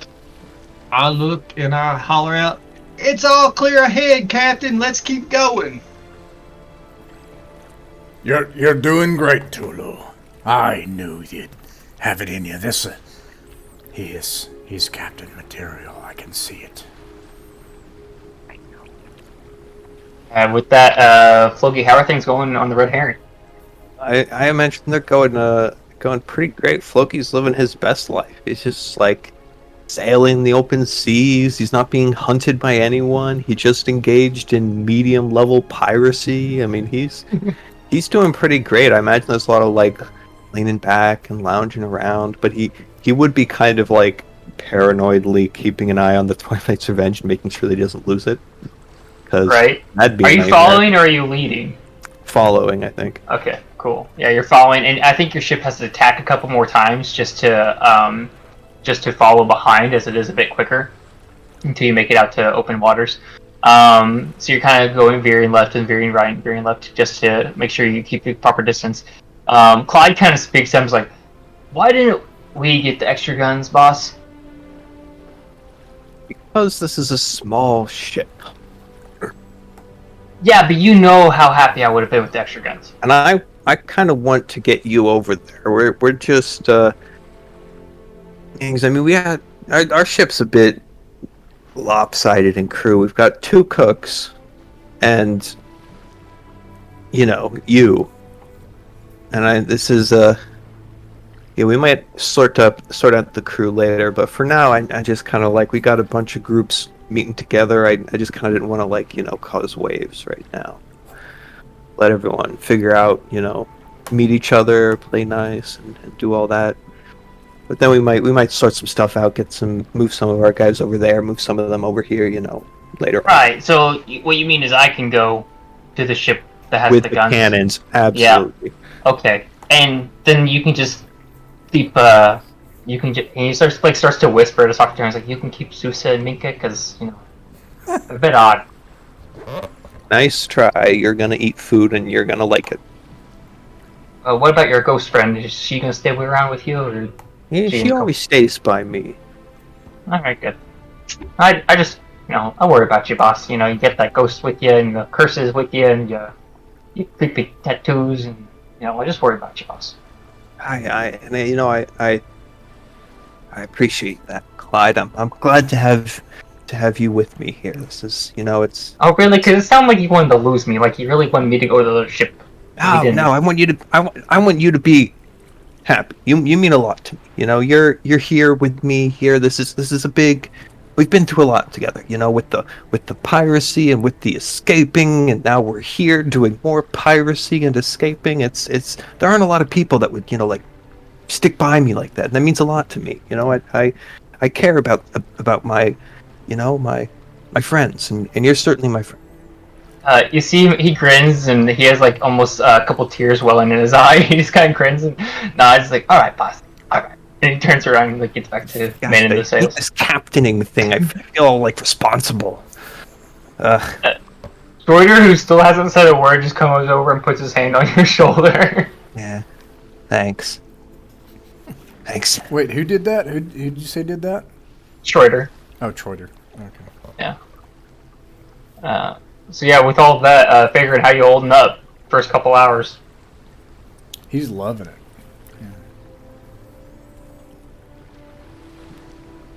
The stars being out of line, not concerning enough. He's like, I don't care. He notices it, but he trusts. Whatever happens from this moment forward, he is where he believes he belongs. So, even if something bad happens, I mean, he's where he's meant to be on the sea and everything. Awesome. Tulu, go ahead. No, go ahead. Okay, Tulu looks back and he says, Hey, Captain, what do you think? Back when we were out there on the shore, before we left and everything, when it was red, the sky was red, and lightning started striking. That wasn't normal. What do you think that was? Aye, it wasn't normal at all. And what was that in the tavern? Did you notice that as well? Just a fire erupted. Oh, don't worry about that. Sometimes those things happen that just don't just pay that no mind. I think Clue. I think he likes to play jokes on people. I think he may have been doing that. So Yeah, I'm gonna write that down. Clue is a jokester. yeah, I'll have to keep my eye on that Clue. I know it. I will too. I'll keep 2 eyes on him. Aye, yes. Can't be having jokesters playing pranks Clue on people hear all the this? time. Give me a perception check. I'm gonna say DC 10. It's the middle of the night in the open water. There's not a lot of sounds going on. So that means you're on the Twilight's Revenge then, Clue? Oh. Yeah, because Lindsay was mopping up his vomit. And Zeus here. Yeah, he ought to do it at Control. disadvantage. DC. Perception. Yeah, this is 6. I don't hear A it. 6. He doesn't need disadvantage, you see? Doesn't hear a thing. Yeah, it's hard to hear, I guess, over your own hacking and yeah. I think he's just too busy, like, doubling over the edge of, like, the railing at the side Yep. that he's not paying any attention to it. Awesome. So probably kind of difficult to hear over the sounds of all the sailors making fun of him and everything. Like, right. Awesome. Yes, your first couple of hours are pretty uneventful. You make it out to decent waters all the way through Zothmere. You sail well into the mid-morning, and you notice that it is a bit foggy out as the weather begins to change this far south. It is a little warmer than it would have been normally. 12th cloud scatter is basically mid-February, and it is quite warm on these waters. But yeah, you don't happen to... No one here besides Fagrin recognizes any of the islands that you guys begin to pass through. But Fagrin, you do happen to notice just about a couple more hours and you'll actually be reaching the Iron Sea, which will be the furthest point you've ever been south.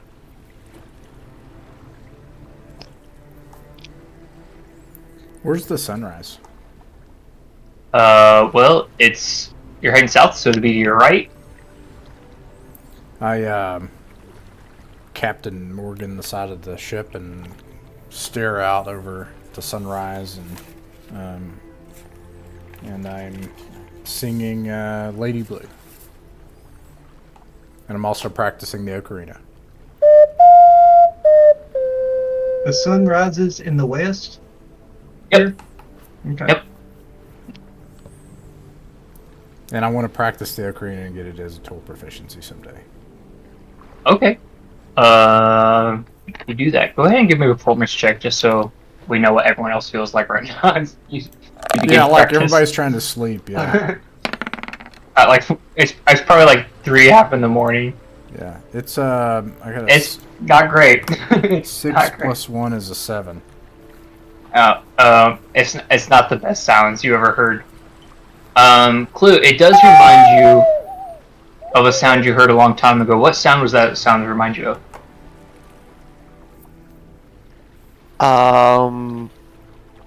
A very poorly played ocarina reminds me of a sound from a long time ago. A sound that's very uncomfortable to hear. What sound does it remind you of? The screams of his family members crackling in flames. Something awful. Jesus Christ. that was what my mind jumps to be It's fair. D&D. It's D&D, you know? Gotta have the trauma in there. It reminds him of the ringing of pickaxes on stone, or like in a mine or something like that. That's actually really detailed. Thank you for that. Did you say that? So yeah, that's what it reminds him of. Awesome. So that And he happens. needs to vomit again. Yeah, absolutely. This time out of So just that due to the happens. reaction, due to the reaction of the ocarina, and less due to the. Yeah, I feel like you got like a few hours of sleep, and then you wake up to this awful sound, and you're just like. Poor Dude, Clue, what are you man. doing this? He's What like are you doing this early morning? Clue's like the nicest guy on the whole outfit. Hulu found somewhere to stretch out his bedroll, and he's taking a nap. Yeah, I imagine there's plenty of room back on the quarter deck. Because I imagine there's probably just Linzu back there, with you. But yeah, you're just taking a nap, taking a little quick nap. Or I guess it's rather just sleeping in at this point. It's early morning. So. Head over to the other ship. How's it going to the Red Herring? Well, I hope. Go ahead and give me a perception check real quick. Uh-oh. I'm sometimes good at perceiving. Hey! Guess who's great at perceiving today? 23. With 23, you think you hear the sound of a screaming coming from the Twilight's Revenge, and you go up and look, and you just see Fagrin playing some instrument off in the distance, and it just sounds really bad. You barely hear it, but over the sound of the wind kind of carrying it back to your ship, you can kind of hear it. My sympathies. And the merfolk kind of like walk up and they're plugging their gills. Like, does he always do that? Yeah, I like him to stop doing that. You know, if it keeps happening, we might have to bring it up. We can hear it awfully loud. Maybe our hearing is better than yours. It's going awful. And they kind of like go back to kind of lounging around. Your ship is so much faster; it's easy to kind of keep up. Although you do notice you're heading out into open waters, and your speed will decrease as you leave the coastal shoreline, and Twilight's Revenge will kind of pick up speed. If it makes it easier, we can always, like raise one of the sails or what have you. There's ways of altering speed, I assume. Yep. Absolutely. Increased Fagrin, go ahead and give me a perception check now.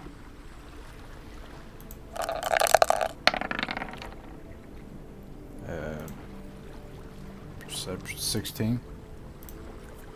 You see off in the distance a large tower peering up out of the water. With your knowledge as a sailor, you would actually recognize the haziness of it and the way it's kind of distorted on the horizon.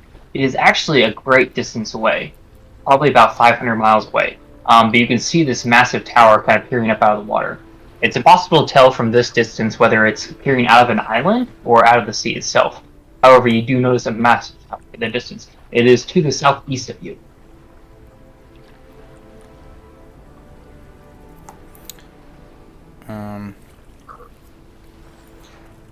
I now have a landmark that will tell me exactly where I'm at for 500 miles. Yep.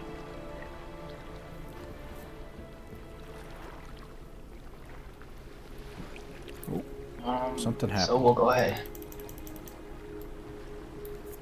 Okay, so let's see here. I think what I want to do is I'm going to change the distances on these. That's what I want to do. Bum, bum, bum, bum, bum, bum, bum. And let's make each one of these representational of 500. Wait, no, that's not what I wanted to change. That's the wrong button. Oh yeah, it is. Alright, let's do this. There we go. 6 seconds. There we go. Sweet. So yeah, let's say use this. 1, 2, 3, 4, 500. Yeah, so right about here at that square. Go ahead and one of you can use the text or the draw symbol to go ahead and mark this square here with tower question mark. Okay. Like right here? Yep. Oh, okay. Make a little tower here.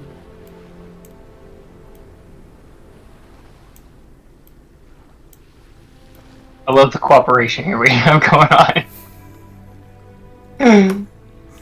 Fantastic.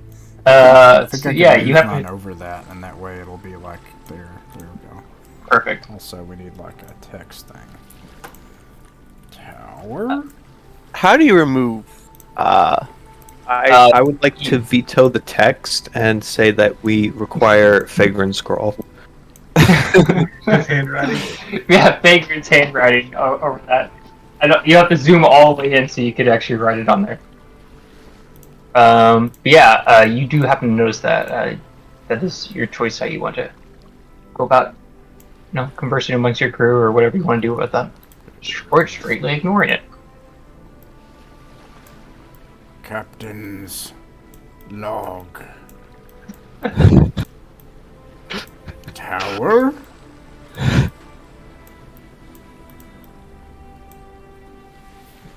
It looks like Coon's leg. Trevor. It's so useless. Fantastic. That's what it looks like too.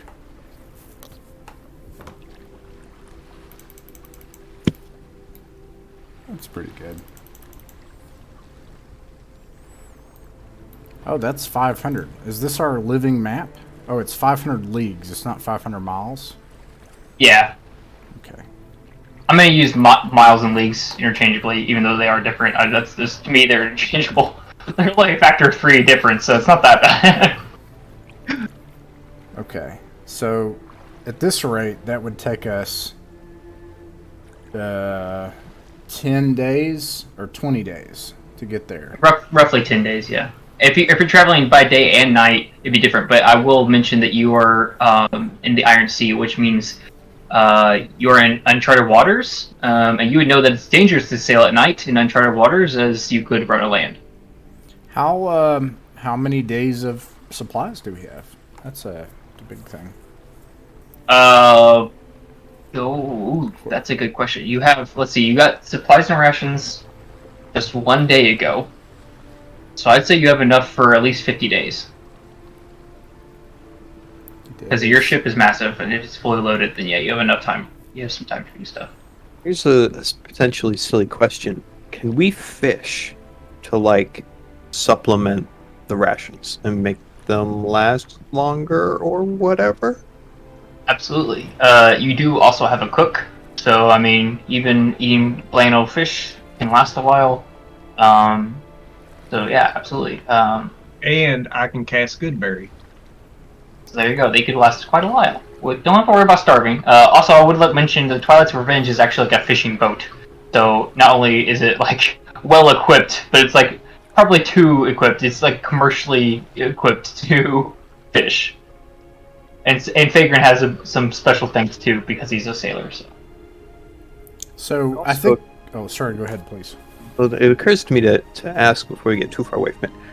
How many cannons did we manage to purloin? You have, well, I guess since Aiden went ahead and just went all in, I'd imagine you have 4 more cannons than what you started with. So you have a total of 5 now. You can distribute those how you wish.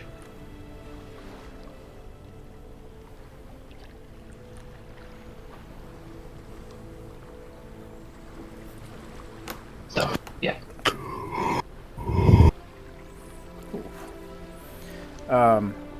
I think every couple of days of sailing, we would need to like connect our ships and like have like a staff, like a meeting, whatever that would be called, whatever a moot Where- of sailors are. If we're considering, I don't know if you plan to sail at night, but if we're not sailing at night, might as well link them up every day. Yeah, Yeah, at night. at night. Yeah, so we do that, and then like before we begin on a day, we meet together and we're all talking. Is that a thing? Have a little campfire, roast some s'mores, that kind of stuff. Right?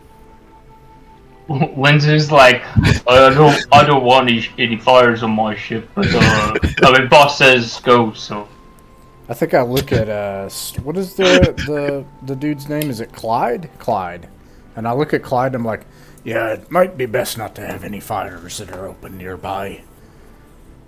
Clyde's the guy with the gunpowder that's constantly all over him, right? Yeah, he's on the red herring, but I mean, if you guys are all together, then yeah. Okay. So If we're getting the like cannon set up and it's like if we're getting the cannon set up on the Twilight's Revenge, as I mentioned, I'd be in favor of having him moved over there. Okay. Master I mean, you guys Attack. can distribute your NPCs however you wish. Yeah.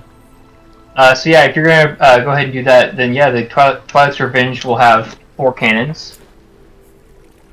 Keeps her 1. Okay, so if we're meeting, I think Figurin's like, Can you all see that tower out there? Yes.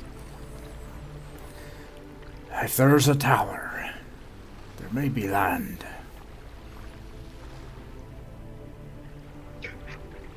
Well, Captain, I don't know. I still don't really know what we're trying to do. Are we trying to find land? Are we trying to find somebody? We trying to? I don't know. Do we want to go look at the tower? Yes. Yes. The Troll. tower is that interesting? And I stare intently at the tower. Everybody can go ahead and give me a history check because the tower is pointed out. I don't take Tulu as having confusion. I think it is like a profound like insight all the time. I'm like, I think you're right, Tulu. Well, Out of 3. is it an insight check? no. It's history. History check? 10. 17. All right. Well, out of all of them, Clue, you're the only one to even have hintest idea of what this might be. As you look intensely at this massive tower peering out of the water, you recognize it as structures of different elven make. It appears to be what you recognize as like a wizard's tower. However, this is much larger than anything you've ever seen. And it's only slightly like a wizard tower, as the fact that it's very large and cylindrical. As you look at it, you kind of get the feeling that there is something either magical or religious or some type of importance of some kind to it, though you're uncertain of what that would be. That's a wizard's tower. A big one. But that's a wizard's tower. Oh, That's I don't see basically any what I wizards. say. Well, it looks like a wizard tower. It's Ooh. just a bit big. I knew a wizard couple tower. of wizards once. What were Two- their names? Yeah. One was Who- Oh, sorry. Go ahead. Dulu says, the wizard you knew, it wasn't a pretty lady, was it? No, I met a woman once that was a wizard. She was pretty and all, but not my type. I prefer my women more rugged. Able to take care. Anyways, yes, he was my friend. In fact, he saved my life. And then there was this other fellow. I don't know if we should get ourselves involved in the affairs of wizards, but I know this. The fate of these seas is tied with the affairs of wizards. So, And I the say tower? that we sail to the tower and make our first footfall in the Iron Sea. Yes. Tulu's kind of looking around nervously. It's like, well, yeah, whatever you say. Sure. To the tower. Oh, sorry. So Clue's like he just like proclaims to the tower we go, and then proceeds to heave over the side of the ship again. What do you think, Floki? Well, I, to be honest, the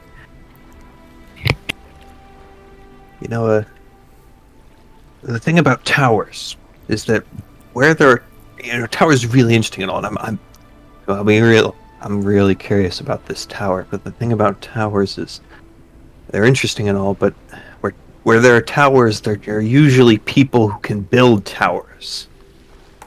And that probably means they are more capable than we are, which, so we should we want to be careful because there might be some serious people there. Floki, do you think it would be possible to do a swift reconnaissance of that island? I assume it's an island. Your ship, it's awfully fast. Captain, I can do a little bit better than that if you want me to. What do you mean, Tulu? You want to see what I can do? By all means. How close are we to the tower now? I mean, I think you guys kind of camped up where you were as soon as you recognized it, so you're quite a distance away. I tell him, let's get a little closer, and I'll dive in the water, and I'll disappear for a while, and I'll go check it out. Ambition. Well, we have some options. I say that we set sail for the tower. And Tulu, and Clue, you were able to make it to the seas. Do you feel any better? Like Clue's throwing up. I'm patting him on the back, too. He stands there. He's like, I feel better than I did yesterday. As long as you don't play again, we should be good. Please. As long as we don't play the. Oh come on, man! I actually liked it. It kind of reminds me of my mom's lullabies. She would sing to me all the time.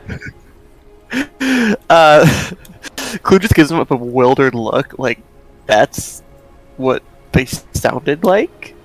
I mean, kinda. I mean, it's kind of different. I don't know. It's hard to explain. Okay. Regardless, I think you should get some lessons. Maybe.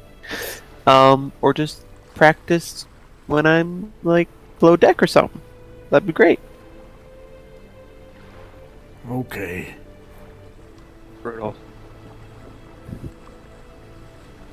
Yeah, I think Quinto kind of like awkwardly stands with his back to the conversation, so he doesn't have to. This is a really awkward crew. That's definitely going to become the name of the crew.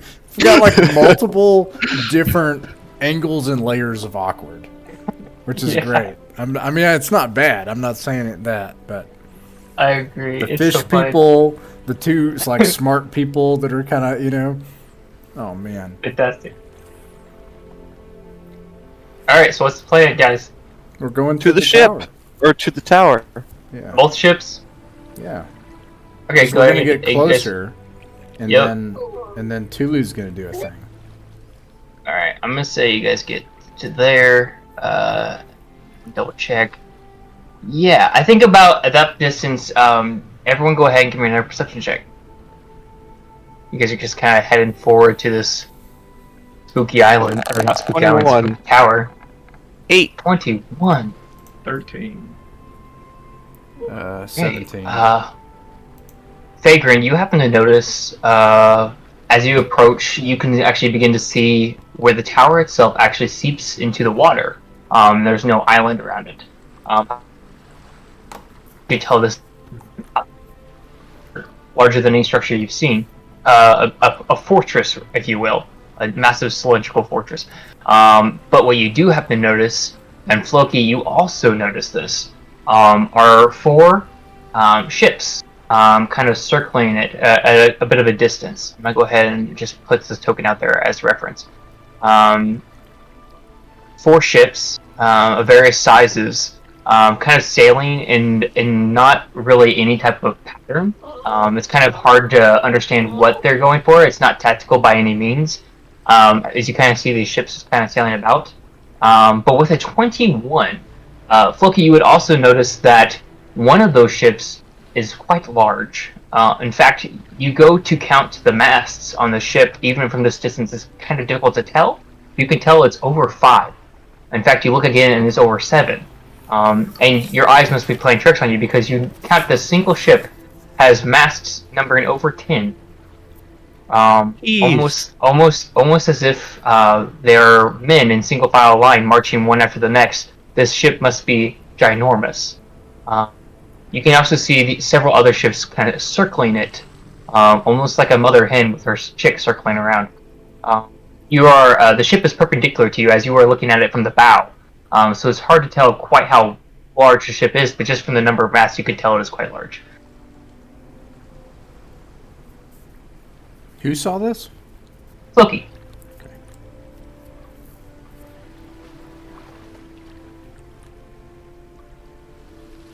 And Tulu didn't see anything, right? You see the tower. Okay, yeah. Yeah, that's all Clue sees as well. You just use the tower. It's like, oh, Okay, what the tower is getting other closer. physical attributes do these ships have? Do they have particularly colored sails? Go ahead and give me an insight check. I'm gonna say DC 7. All right, well, that's another 21. With a 21, you not only realize that they are indeed flying Jolly Rogers of their own, but you recognize the Jolly Roger. It is one that you've heard stories about while you were with your previous crew. These were known as the Silver Seals. Whalers, as they were known to most. They have their flag is a black field with a silver sea lion biting a harpoon in half. You recognize the flags, although you never thought you would see them. You do also happen to notice as you kind of peer at these ships, the large one, from what you could tell, has some type of chain hanging from the bow. You can only see it from this distance because it has a slight glow to it.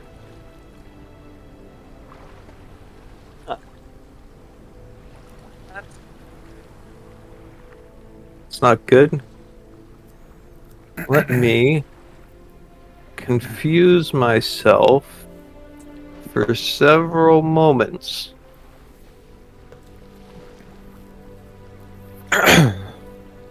Doot-de-doot-de-doot-de-doo. All right. Very good. I would like to write a note on a piece of paper that contains my observations Okay, about you do these so. ships. Alright. And then I hand it to Key and say, go take this to Fagrin for me. Are you sure? Yeah. But don't let him know that you took it to him. Be really creepy about it. Am I supposed to make wind sounds or something? There's enough wind around. I think you just sort of flap it a little bit so that it doesn't look like it's being carried, and then just drop it on the deck next to him. Okay, but it makes me kind of nervous. There's that gnome and that dragonborn. They don't seem as mundane as the others. They might know something's up. That's okay. I figure this ruse will only last so long, and I don't think they'll kill you just for delivering a note. That would be rude. Okay, I'm trusting you, she says as she kind of takes this envelope, which is almost the size of her, and begins to kind of flutter her way over. Vagrant, you happen to notice as you kind of look over at the tower. You peer over at the red herring and you see a note flying on the wind. It comes over and lands at your feet. Tulu and Clue, you can both give me insight checks.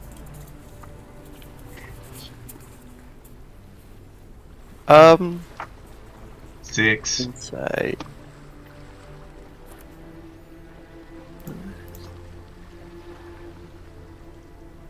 Jerry 21. 21. Clue, as you watch this happen, you get this guttural feeling, almost as if one of your magic spells has gone off. That you have this intuition that something is quite unnatural about this delivery. However, Linzu, who also happens to see this happen, says, "Boss, looks like Taga sent you a letter, boss." Aye, it does. I'm looking for my, I figured I had it in my character sheet. Oh, your Gillies bottle? No, I should have had up the, I won't screw it up. I mean, I will screw it up, but I won't delay things. Eye of Telling Tides. I put it on my character sheet, but then I didn't I didn't put the. I should have kept your Oh. thing that you made up. Anyways. Yeah. Okay. So he picks up the note and he's like, sees that it's written by Floki. Is that apparent or is it not apparent? Huh? It'd be signed. I'd be like, My Floki, this is he's quite talented. Able to craft this and cast it onto the winds. He's quite the sailor. and I read the note and I see that there's this huge ship and there are these ships circling it and everything, and I'm like, have I heard of the Silver Seals? Give me a history check. Okay. I'm gonna. Oh, nope, wrong one. One anyways. 8. With an 8, you have not. You can tell just by the name alone that they seem to be some type of known crew or company, but you don't really recognize them. Gnome? Known. No. Yeah, there you go. Okay, good. Gnome pirates was the most terrifying thought I've encountered today. We were gonna leave right Also, now. in case it cut out, the word whaler was also in his understanding, Floki's Right. understanding, so Okay, he probably would have whaler. also read. Okay. So, Okay, go. Sorry, go ahead. so you said I felt like what? What did I feel when I rolled that? That this letter was sent unnaturally. You get this sense that something otherworldly was there. Clue, kind of like now that he's kind of clued into something not going quite, or something weird happening. He's actually going to use a divine sense. Okay, can you read and I Divine can- Sense for me? I can detect good and evil until the end of your next turn. We're not in combat. You can sense anything affected by the Hallow spell or know the location of any celestial, find, undead within 60 feet that is not behind total cover. So you cast a spell. What does the spell look like as you cast the spell? Is it a spell? Is it, or this ability? What does this ability look like as you cast it? It's- What's your magic look like? Trying to think of how this would look. Basically, he I don't really know, to be honest. I haven't thought that far ahead. Okay. Well, I have this image in my head, and you can let me know if yours is different. But when I see it, it's like you kind of hold your hands out, and this gold, almost like a glittery flame, kind of butts out and flies about the area and the deck. And usually when this happens, whatever you're trying to sense would kind of erupt in a different color. It's like that meme. Is Identifying. this evil? Like, Is that evil? Right, and it kind of pings and gives you an idea. As you do this, it kind of flutters about, and you kind of focus it in the area of that letter, but nothing happens for what you can sense. He kind of grunts, but he's like looking between Floki and Fagrin, like something's going on, but he doesn't know what it is, and now he's kind of waves from the other ship. curious. Look, he just waves, yeah. You see Shredder waves too from the opposite ship. Hi guys, how's it going? Oh, that was All right. something. What did you do there? I was just checking our surroundings, making sure nothing was going to try and sneak up on us. Aye. And is it? Nope, we should be good. I There's see. nothing sneaking up on us. What do you think about this? Yeah. This ship here. It's rather slow. If we had to get away, this would be the ship that would not. What if we sent this ship ahead instead of the herring? Why would we send the Twilight's Revenge ahead? If it's the ship that wouldn't get away? Because if they start to pursue us, the red herring would be able to make an escape. If we needed to. Okay. So, what are you advising? no, I'm asking. Oh, well, so what is he asking? I'm confused, sorry. I think that we should go and meet with these people. You're sure they won't try and kill us? Oh, I'm pretty sure they might.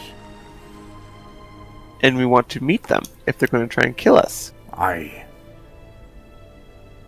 That sounds like a fun time, I guess. Do I get the sense that they can see our ships?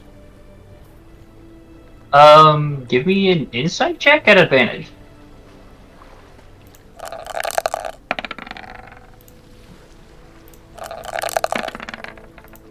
Okay, so insight would be 21.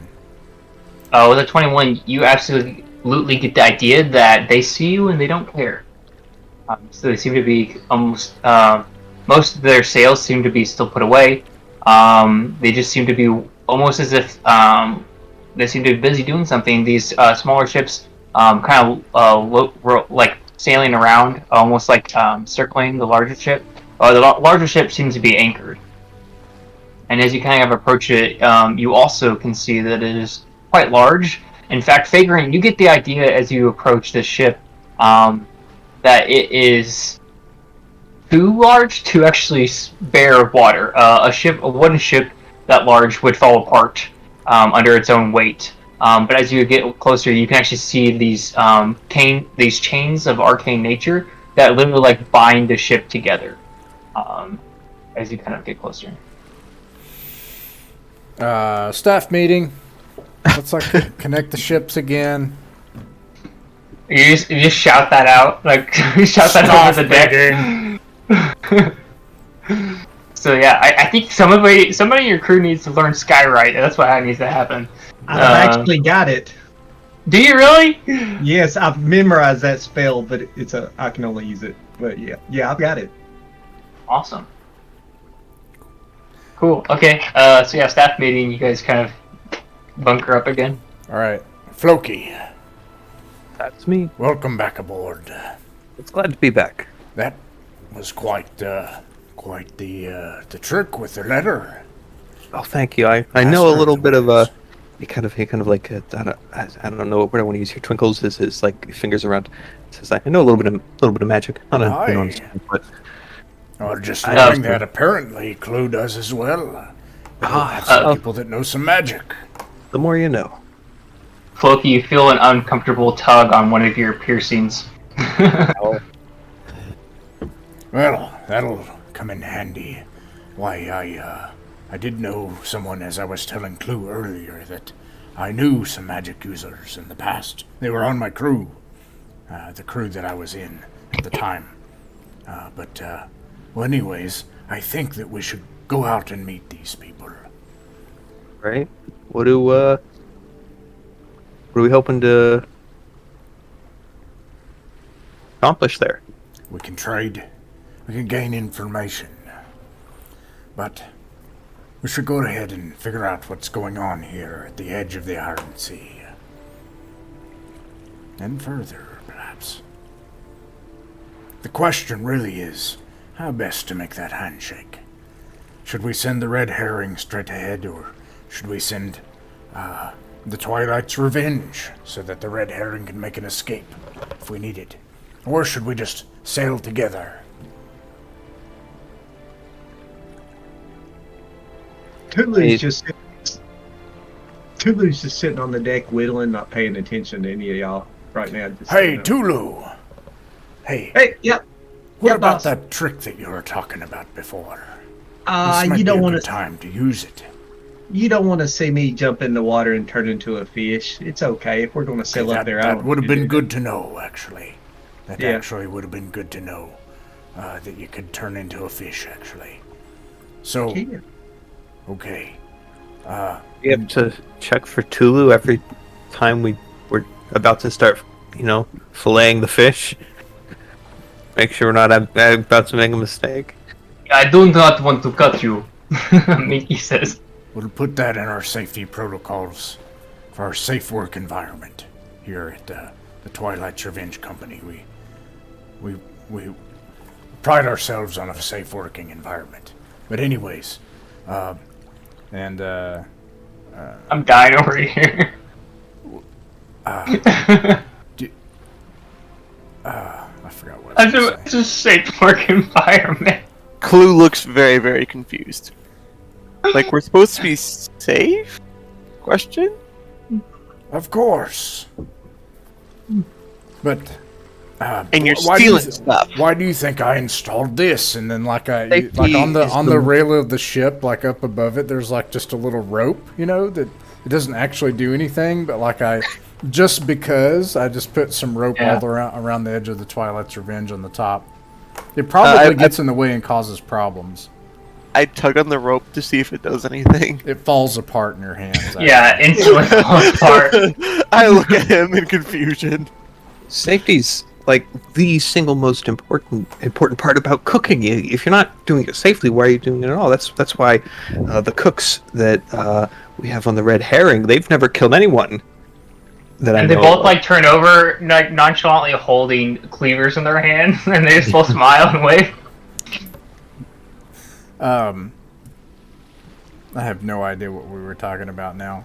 We were talking about the order of ships to encounter these extremely, profoundly dangerous pirates. Aye, and we have someone that can turn into a fish.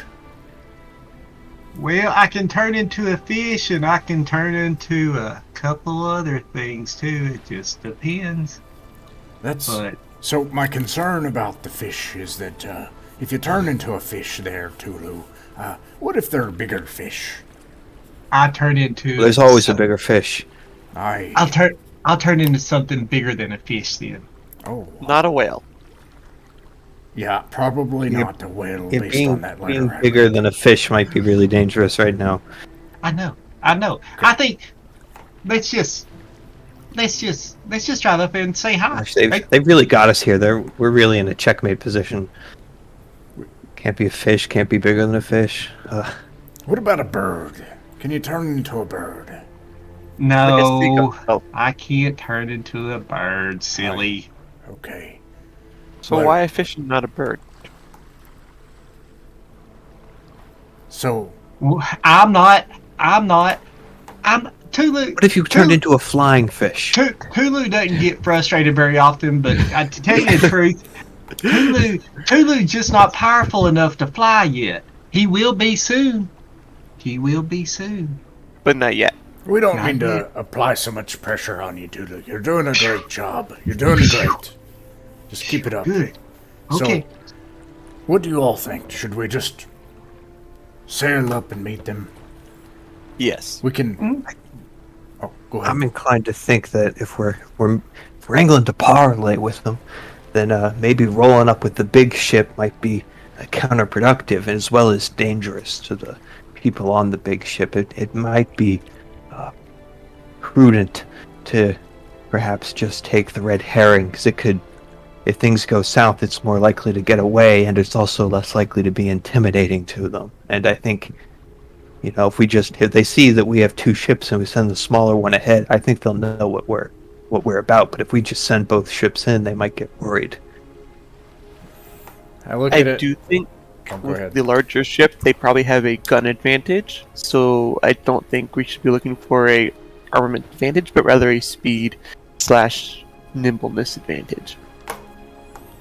I look around and I see Tulu there, and Tulu's been the first mate, and I look at gosh darn it, poor guy. What is his name? Lindsay Lindsay. I don't know. They didn't write the poor guy's name here for some reason. Linzu. Anyways, I look around and I see all the people assembled here, and I see Linzu, and I'm like, Linzu, Yeah, boss. I've seen all the work that you've done here. I know that it'd be hard to get along without you these past few years. I'm awfully grateful for you. Yeah, I am pretty great, aren't I? You are great, Yeah. Linzu. I think it's time that you had much greater responsibility. I don't think I want that.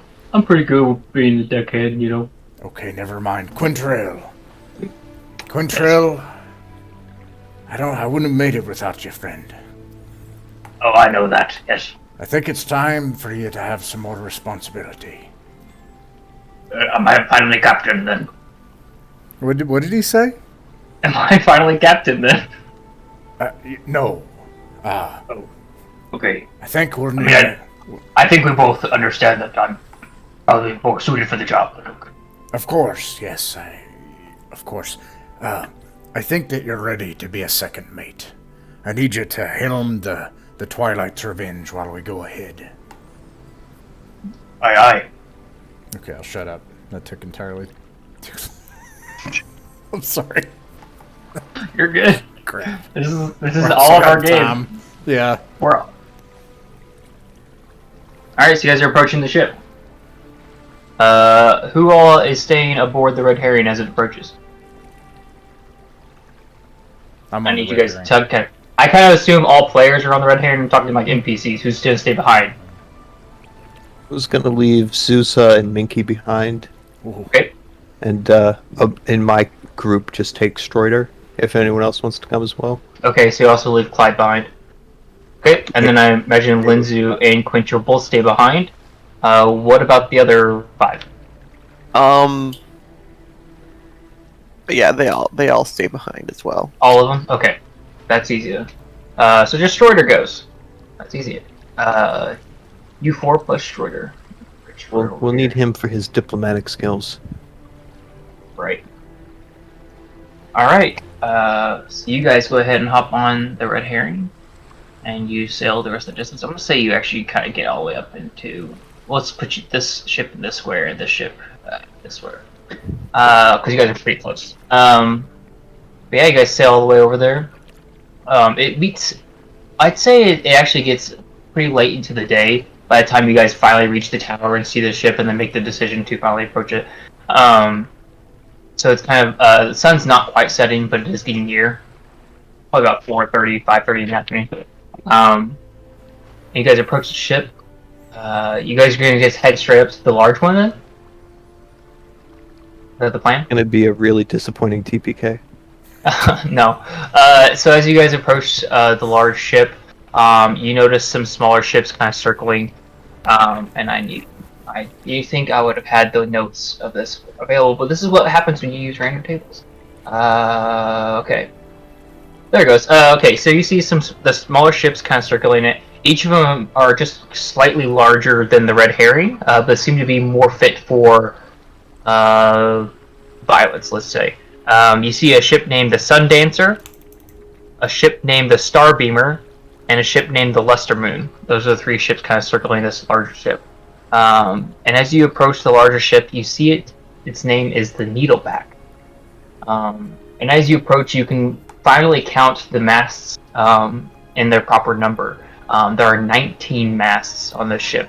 The ship is so large, it's equivalent to, I guess, a barge would be the only thing Bigrin would be able to call this ship. The ship is twice as wide as a normal ship, and it stretches over 700 feet long. It's an incredibly massive ship.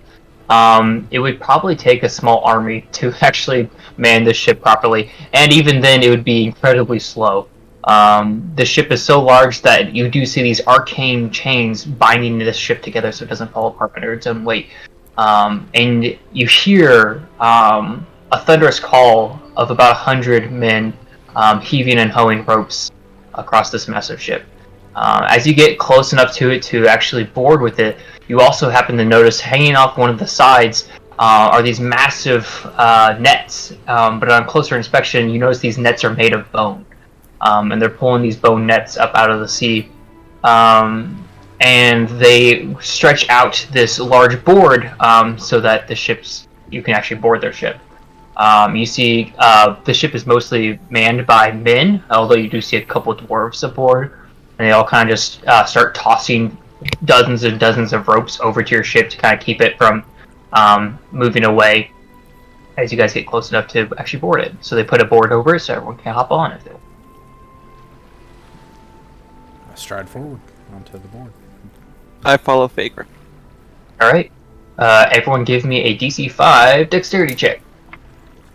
I think I have advantage on this. I mean, if you don't, you can always burn your inspiration. Okay. Wait, no, I don't. I have 21. You said dexterity, right? Yes. I got a 6. Hey, that beats a 5. There you go. You're good. It's not that difficult. I think you do have the hardest time because you are seasick and you're like, oh gosh. Kind of struggle as you come across. Tulu skips. Tulu skips, yes, absolutely. Tulu skips and almost misses because he also got like a 7, so he like almost gets close to the edge and plays it off like he's cool. Can't Yes. find. Let me pause this so that I can continue. Oh, it didn't. It didn't stop recording it. Okay. So I can do it one more time. Okay. No? It didn't help. Hey, you still passed. Oh, That's all that okay. matters.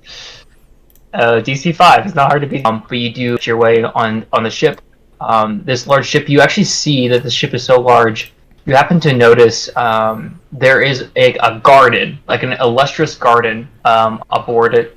You can see the forecastle a good 200 feet away. This forecastle, it looks almost like a full townhouse built on the front of it.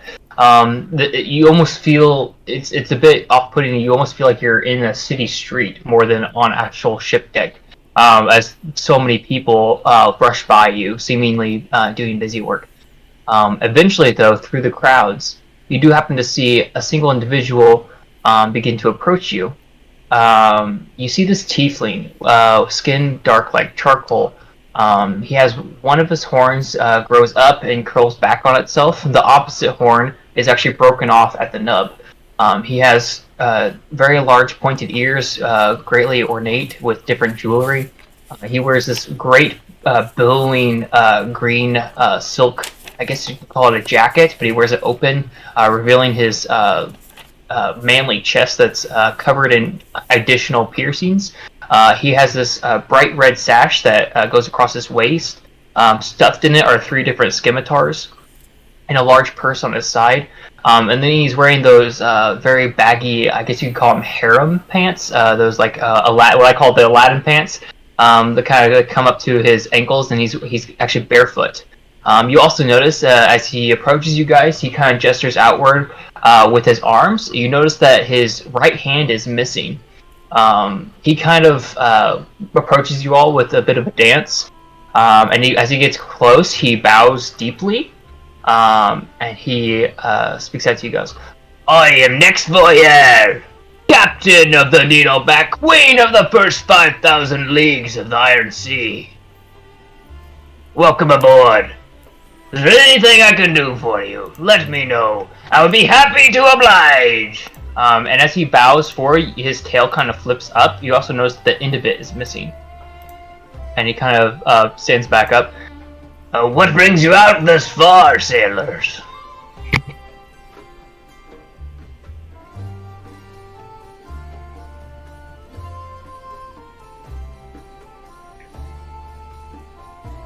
I look around and I say, I well, nudge. I don't know what brings us out this far. I really don't know either, but what do y'all think? Why are we out here? We're heading south. It's a pleasure to meet you, next voyeur. My name is Fagrin, and this is our crew here, Floki, Tulu, and Clue. We set sail from Cathaxath several days ago. We're going to head south, test our spirits and our mettle against the Iron Sea. Aye, that's mighty brave of you, Cathaxath. Not heard of it. Sounds elvish. Is it elvish? It is elvish. You haven't been to never. Altaroth. Is it beyond the Iron Sea? Then no, I've not been. I've lived my whole life out here. Aye. Well, we have never been to the Iron Sea. We're very grateful for your fine greeting and your courtesy. What is this large tower here in the ship? Hang on a second. The ship and tower are 2 for 6. I gotta go back to get my notes. Wrong direction. Oh, it wasn't the right direction. Look at me. So organized. Okay. So he kind of giggles a bit. Like, oh, this is the Mornfell Tower. A massive structure. I'm not quite sure of its origin or what its purpose is. It's just, all I know is it attracts the whales. And you see, I catch the whales, make the money from the whales, sell the whales. It's a great business. Aye. So you settle whales then? This is quite the ship. Right, but not just any whales, you see, the astral whales. The whales of spirit and festering consciousness. The only way to catch them is with our bones, you see, the spirit is tied to the bones, and that's how you catch them. Oh. This is new to me. Have you all ever heard of astral whales?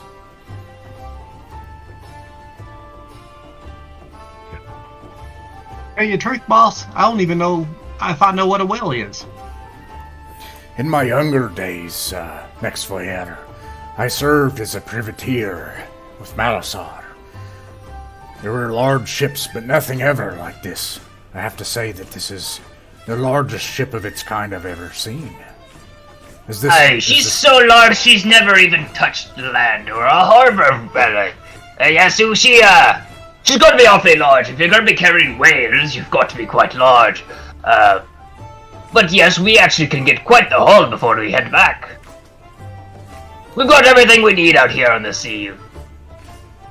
Is it possible that you might be headed into a nearby port then? Not for some time.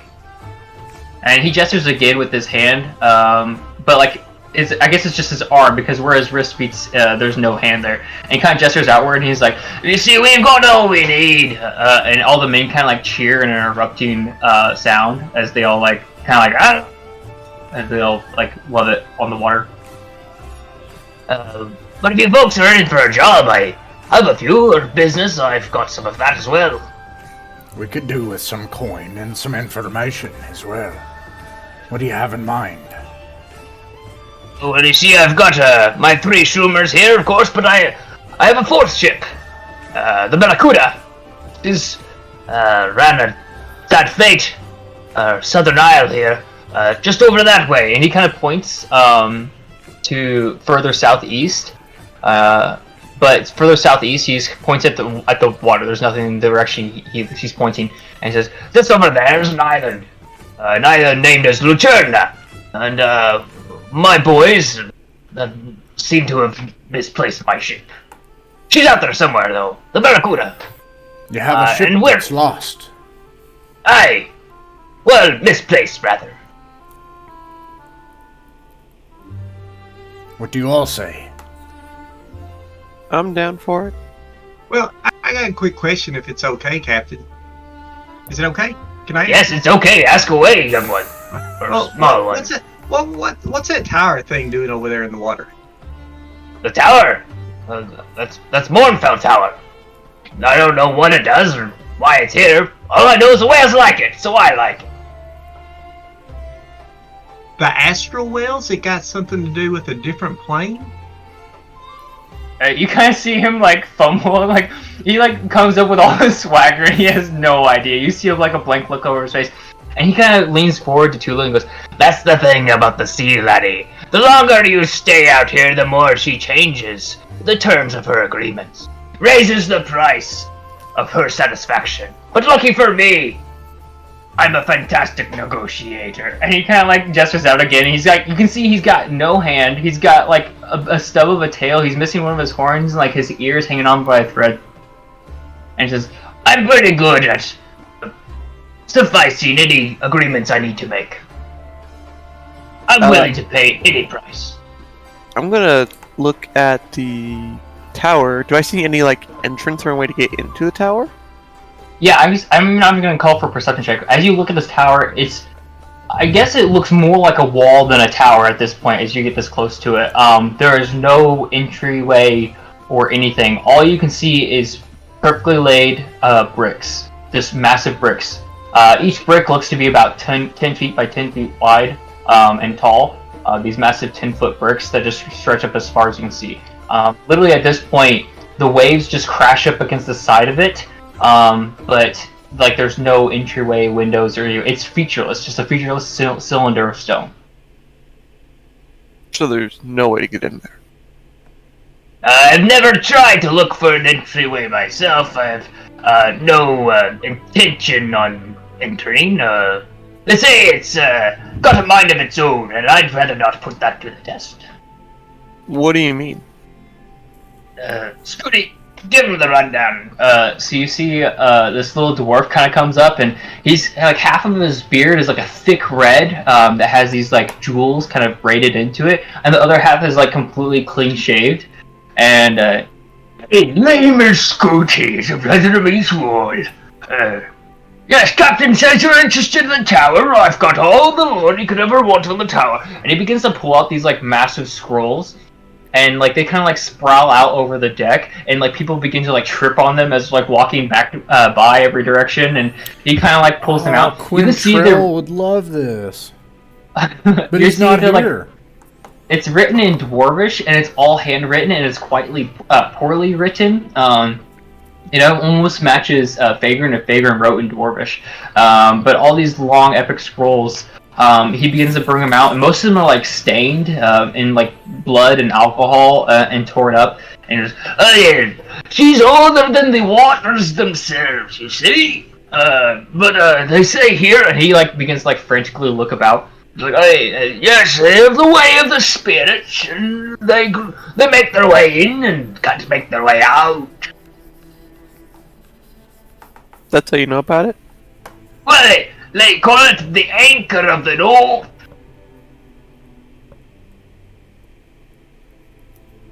Anchor of I know more about it than you do. He like seems really offended by it.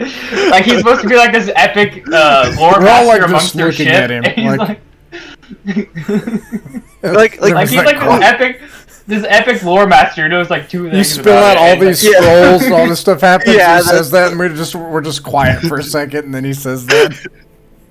Yes, absolutely. I know more about it than you know. True. You are correct in that regard. Anchor of the what? Anchor of the North, Oh, okay. But aren't we in the south? south from where you came from. Yeah, Oh. that's the rub. Oh. The world just got bigger. Tulu smiles, and he looks and he says, "I'll see y'all later."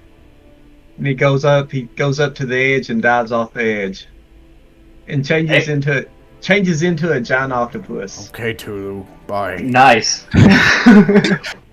And Yeah. while they're up there, I want to go looking around this tower, see what I can see. Okay. Does an octopus have dark vision? I wonder. I imagine it would. Yeah, it's Yeah. Give me a perception check I've got as an octopus. okay. Who else? Come on. It is perception +5, so 18 plus 23, With a 23, and dark you- vision to 60 feet. right, with a 23, your octopus self begins to approach this structure, and as you look down, you can see this massive stone structure goes deep into the water, far deep into the darkness. As the water begins to get bitter cold, your octopus body, it feels natural, but as Tulu, you can also you feel this overwhelming pressure of almost like a magnet. And you look down and you can see this just gaping hole at the bottom, probably a good 500 feet below sea level, as water is just rushing in, a powerful current. Okay, the bricks and stuff, like, how does that like kind of circle this dark hole, or what? You have to get closer to it. All you can see from this distance is water kind of distorted with like slight air bubbles being sucked into a hole from this Okay, side. but it's still, the current's not powerful enough. It's not pulling me in or anything. Yeah, not from this distance, no. Well, I'm going to get a little closer. Okay, go ahead and get a little closer then. I'd say it's about a good 200 feet away at this point. As you approach this hole, you can actually see that this current is incredibly strong. You feel this overwhelming pressure of the ocean tide kind of coming over you. As you're getting deeper into the water, you actually feel the pressure of the water above you pushing you down. And as you get closer in your octopus body, you can actually see where like algae and coral is kind of starting to grow up on this on this tower. This area around this hole, it's all been pulled away, and you can actually see there's like this hole that looks like something is punched through the stone, and it's just like literally like a hole in a wall is what it looks like as this water's being rushed through there. Other than the missing algae and stuff around it, it doesn't look like there's any other wildlife or anything down here that seems to be attributed to the hole, but there is this large gaping hole of water being sucked in forcefully through this. Okay, that's good enough. I'll go back up, Okay. and when I get to the edge, I'll change back into Tulu Okay. and You do that. walk up the side of the ship, Nice. and I look at Fagrin and Floki and Clue, and I'll say, I'll tell you what I saw just in a little while. Okay. Fager's just like, alright. Octopus guy. But I'm going to tell them, but I just didn't want the other guys to hear. Oh, gotcha. So this barracuda that you mentioned, what were the circumstances of its disappearance? 4 days ago, I sent out a few of my men to gather some more clothes and silks and whatnot. You see, my wardrobe is wearing thin. Years at sea have got it in tatters. And you can see like the silks he's wearing are like super expensive, luxurious stuff, but he begins to kind of spout out, and he's like, Yeah, 4 days ago, I sent them out to Luturna, the island of 10 candles, and I told them, just get me anything you can, and I'll suffice. But 4 days ago, they left, and they haven't been back. 3 days late,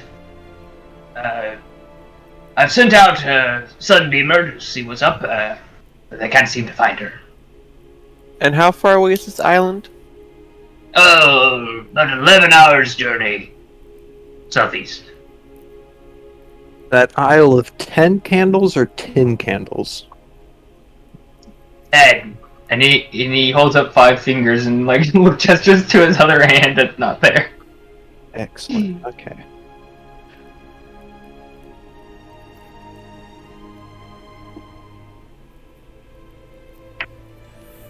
so you're going to get it for me then? It seems that the Twilight's Revenge Company has its first quest. We'll find the Barracuda. We'll find out what happened in the Isle of Returna. I'll whisper into Fagrin's ear. Should we negotiate a price first? But we should negotiate a price first. We've got a deal! And he holds out his left hand because it's the hand he's got. You shake his left hand with your left hand. And then Fantastic. Take your sweet time, I suppose, And then but if you're not Zeus and back in a Minky week, are I'll there. assume you're failed. and then that's okay. Nice. Well, yeah, we've ran out of time, so that's where we're going to end it for the night. You guys literally, Fagrin agreed to do this job without any agreement of payment. And I love that. That's funny. Good news yeah, is so- I've never met a dishonorable whaler before. It's true. I don't think you've ever met any whalers, so you're not lying. And I tell the guys what I saw down below, by the way.